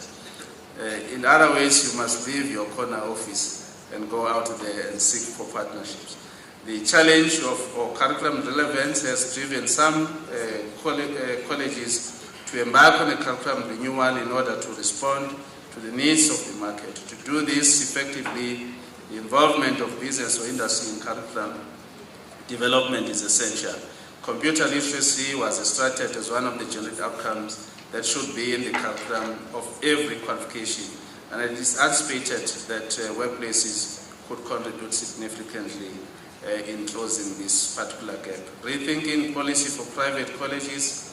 Private colleges enroll quite a significant number of learners, and it is important for the department to monitor and get reports and count the number of the numbers against the NDP as well as the WP targets. Currently, it seems most students in private colleges are self-funded or sponsored by the employer. Statistics indicate that private colleges have proportionally a higher share of older learners than in the public TVET colleges, which could indicate greater financial independence. TVET colleges currently have limited capacity to train in the arts and trades. They are theory-orientated and few networks for workplaces-based learning opportunities, and that's why we are encouraging this what is called project-based type of education system for TVET colleges. On the situational analysis of entrepreneurship development in colleges, each college should establish a dedicated entrepreneurship division, which may be the seafaring, those that are familiar with the program, staffed with qualified professionals. This division will oversee the implementation and continuous improvement of the entrepreneurship development. I'm just running through college because of time. On the quality of learning and teaching in TVET, the aspects of TVET teaching that students found most helpful were practical classes, followed by theory classes. Lecturers asked to describe the classroom environment that contributed most to the students' success, reported interactive and conducive learning environment as the most effective strategies. In other words, we need to move and shift more from the theory-based and move towards more practical approach. On the assessment in the TVET colleges, we need to promote stronger version of the competency-based assessments in the assessment guideline documents that can support the development of improved assessment practices in colleges.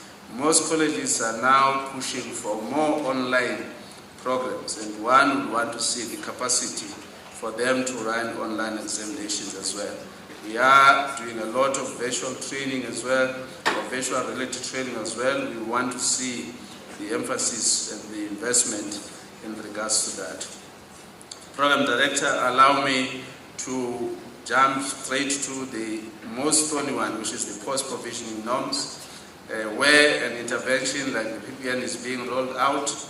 A change management process must be planned and implemented, as we've heard from the researchers, that there needs to be a change management in this regard. We have noted some of the challenges that have been experienced through the CICs and the PICs, and we hope that this will soon be addressed. As well as on the professionalization of the TVET lecturers, industry and employer must be involved in the TVET decision making with real power so that they help determine policy, curricular planning and implementation. This is essential for the workplace experience and training of TVET lecturers and students and the credibility, responsiveness and the image of the TVET sector. In conclusion, Program Director, the Department of Higher Education and Training is indeed committed to the growth and development of TVET colleges, ensuring that students are equipped with the skills and knowledge necessary for success in the job market. Through initiatives such as entrepreneurship hubs, the green hydrogen TVET ecosystem, and the partnerships with universities and industry stakeholders, we are actively working towards a more sustainable and inclusive future. By continuously reviewing and updating curricula, investing in teacher development, and addressing infrastructure needs, we are laying the foundation for a strong and a vibrant TVET sector in the years to come. Once more, our sincere words of gratitude to our sister branch PRI under the stewardship of DDG Ms. Gasa and the Chief Director Ms. Mkiba and the entire team, the researchers, and all those that made this work a great success. Down with the inverted pyramid, down. Down with the inverted pyramid, down. Forward with TVET as institutions of choice, forward. Forward with TVET as institutions of choice, forward. I thank you.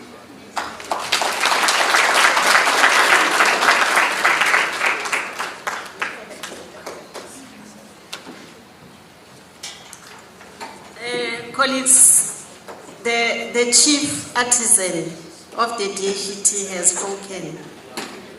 I don't think he has left anything for us to say anymore.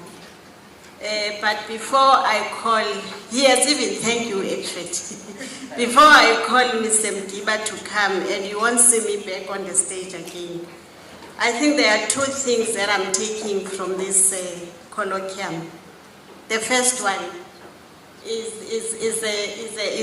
a comment made by Mr. Stephen Brainbridge, which says, if you think education is expensive, then try ignorance, because ignorance is more expensive than education.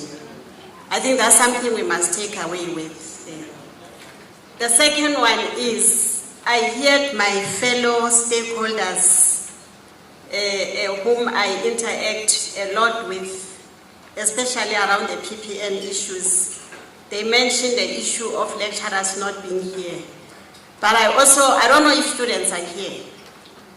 Do we have students? And they also critical players. And they the center actually of what we are doing. So I think going forward we must also think about that.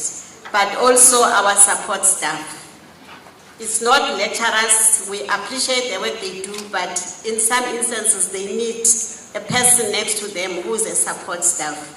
So we need to also look at that.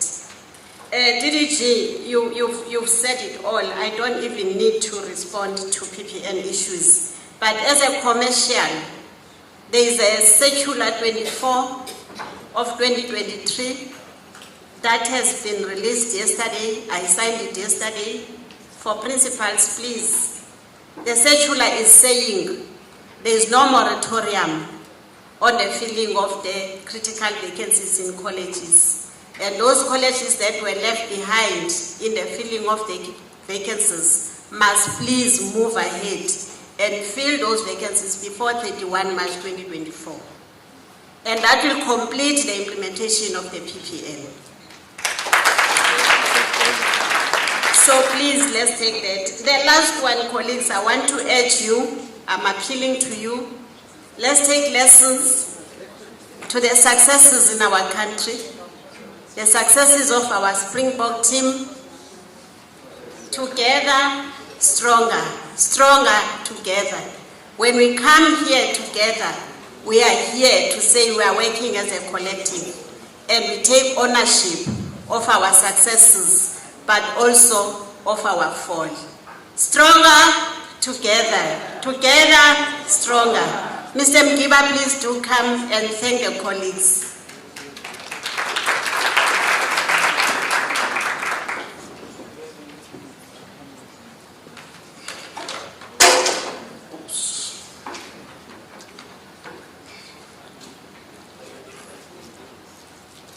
Thank you very much, Chair.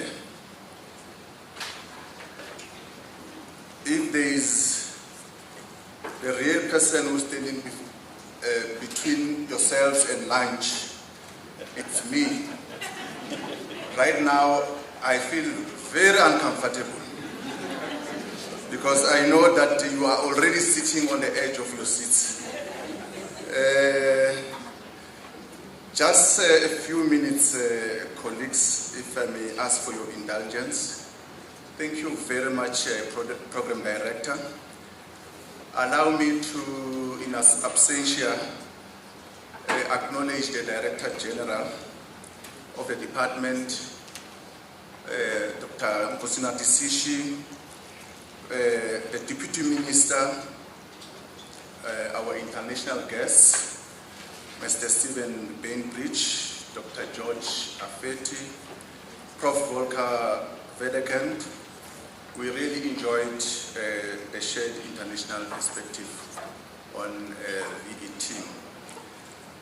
The Deputy Directors General of the Department and the Senior Managers of the Department, our entities, our colleges, all presenters that shared insightful reports in the past 2 days.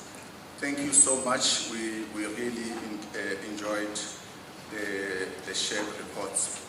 My task, colleagues, today is simple. 1, to thank everyone, and 2, to officially close the colloquium. And I think I can summarily just sit down because I've just done that. But I must say, for me, it is really my pleasure to be providing vote of thanks, particularly for the 2023 Research Colloquium. Judging from the feedback that we've already received thus far, the chosen theme of making TVET colleges institutions of choice was indeed the right decision. I guess all of you will attest to this and agree with me. However, as we all know, it is not easy to organize an event of this nature. Organizing it requires many hands, many ideas, and months of planning. And for this reason, please allow me to just acknowledge a number of individuals for their role, their time, and effort spent in making this event a success. Firstly, I would like to thank the National Skills Fund for funding the colloquium and the TVET research program in its entirety. I also want to thank our partner in the 5-year research program on TVET, the Institute for Post-School Studies, known as IPSS, at the University of the Western Cape, particularly Dr. Shimas Nidem, for his unfailing support, Prof. Joy Papia for her guidance, as well as Ms. Jenny Martin. Thank you so much. Thank you to Mr. Hadi Zacharias and the team for managing the live streaming of the event. We are told that between yesterday and today, because we were live streaming the event, we have been joined by just under 500. Can we give a round of applause, please? To the sponsors of the colloquium, a very big thank you. The FPNM CETA for sponsoring our colloquium bags. Let's give them a round of applause, please.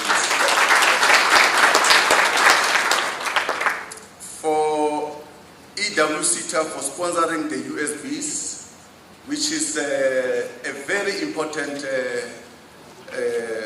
storage mechanism for our presentations and all the information that pertains to the colloquium. Let's give them a round of applause. Services CETA for sponsoring the gifts for all the presenters. I can assure you, Mr. Msipa, that they are not going to research about them.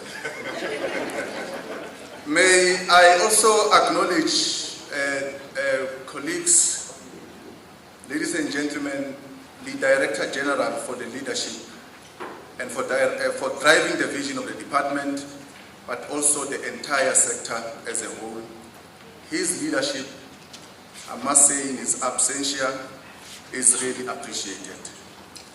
Let me also acknowledge Ms. Nolwazi Gasa, DDG for Planning, Policy and Strategy, for your sterling leadership and oversight over the research agenda of the department.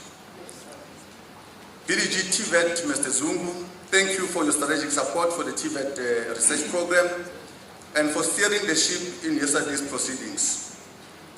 Although you did introduce me as a dangerous ducky, I pardon you for that. DDG Mbogo Vava, for your support of the program. Your experience in the research space is really appreciated. I dare not forget the team behind the whole organization of this event, and allow my colleagues to call the colleagues to come to the front, led by Ms. Renee Pillay, who is the director responsible for policy, research and evaluation. Please come through, colleagues. They are in the policy, research and evaluation directorate. I'm not sure if they are in our midst. Renee, please come through.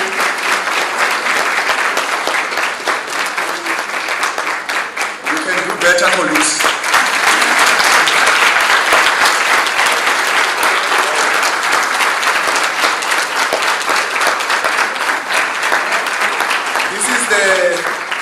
This is the young team you can see behind the whole organization of this event. Ms. Renee Pillay, she is the director responsible for policy, research and evaluation. I'm not going to introduce all of them, but you can see this is the young team that is really driving the research agenda of the department. And for us to be here, it took their time, it took their effort, and everything else to put this event together. Let us give them a round of applause.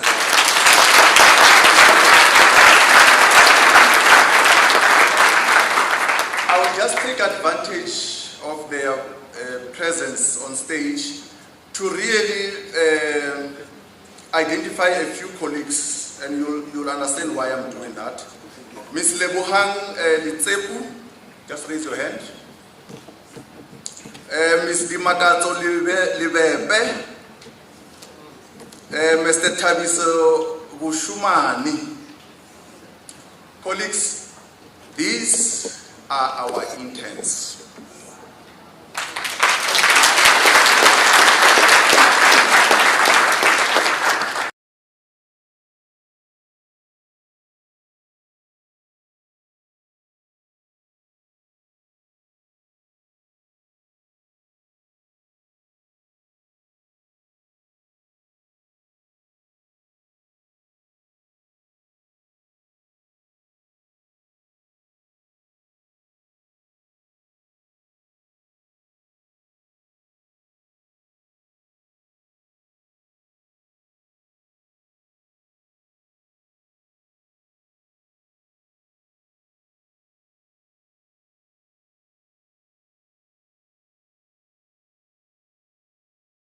Our event organizers, XL Millennium, especially Ms. Engela Bukes, Ms. Stephanie Dibier, Ms. Bernadine Brenda, and Ms. Terene Langford.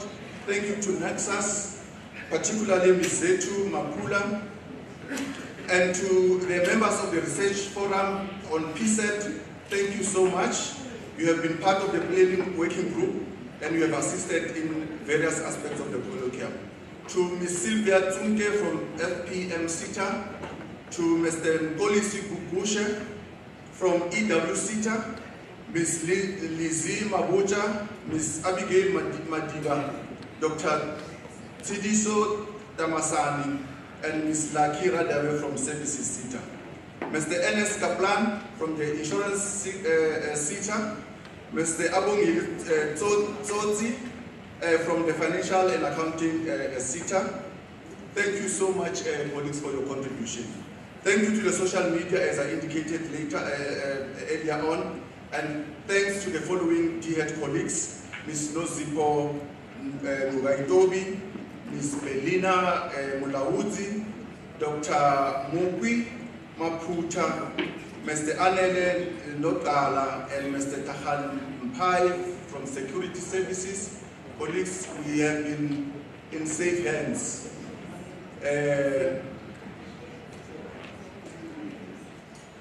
Thank you very much, DDG.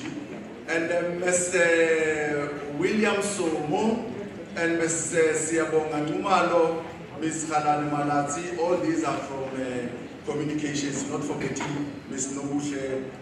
Thank you very much, colleagues. You have really made this event to be a success. It is today.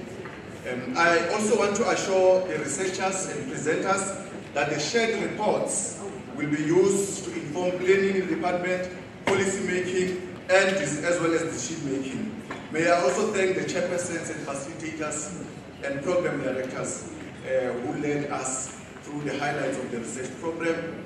We have indeed learned a lot and look forward to engaging with the findings and recommendations from the various projects.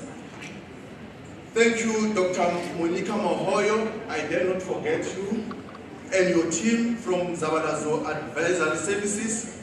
This is the team that will be producing the colloquium report, ladies and gentlemen. The team has been capturing the discussions throughout the 2 days and will be developing a comprehensive report for the colloquium. This will be available on the DHEAD website and the research repository. All presentations and research reports will also be published on the repository. Lastly, a special thank you to you all attendees for your fruitful engagements and insightful feedback. Thanks for your comments and your inputs. We look forward to the next event of this nature to continue with the productive discussions we have had in this colloquium. Ladies and gentlemen, the 2023 Research Colloquium has now been officially closed.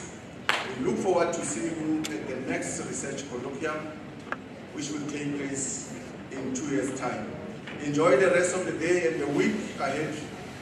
You are now, I'm not sure whether I'm the right person to say this, but because you'll be sitting on the edge of your seats, you are invited for lunch. Thank you very much. Colleagues, just one announcement from DDG Corporate Services, DDG Mbobo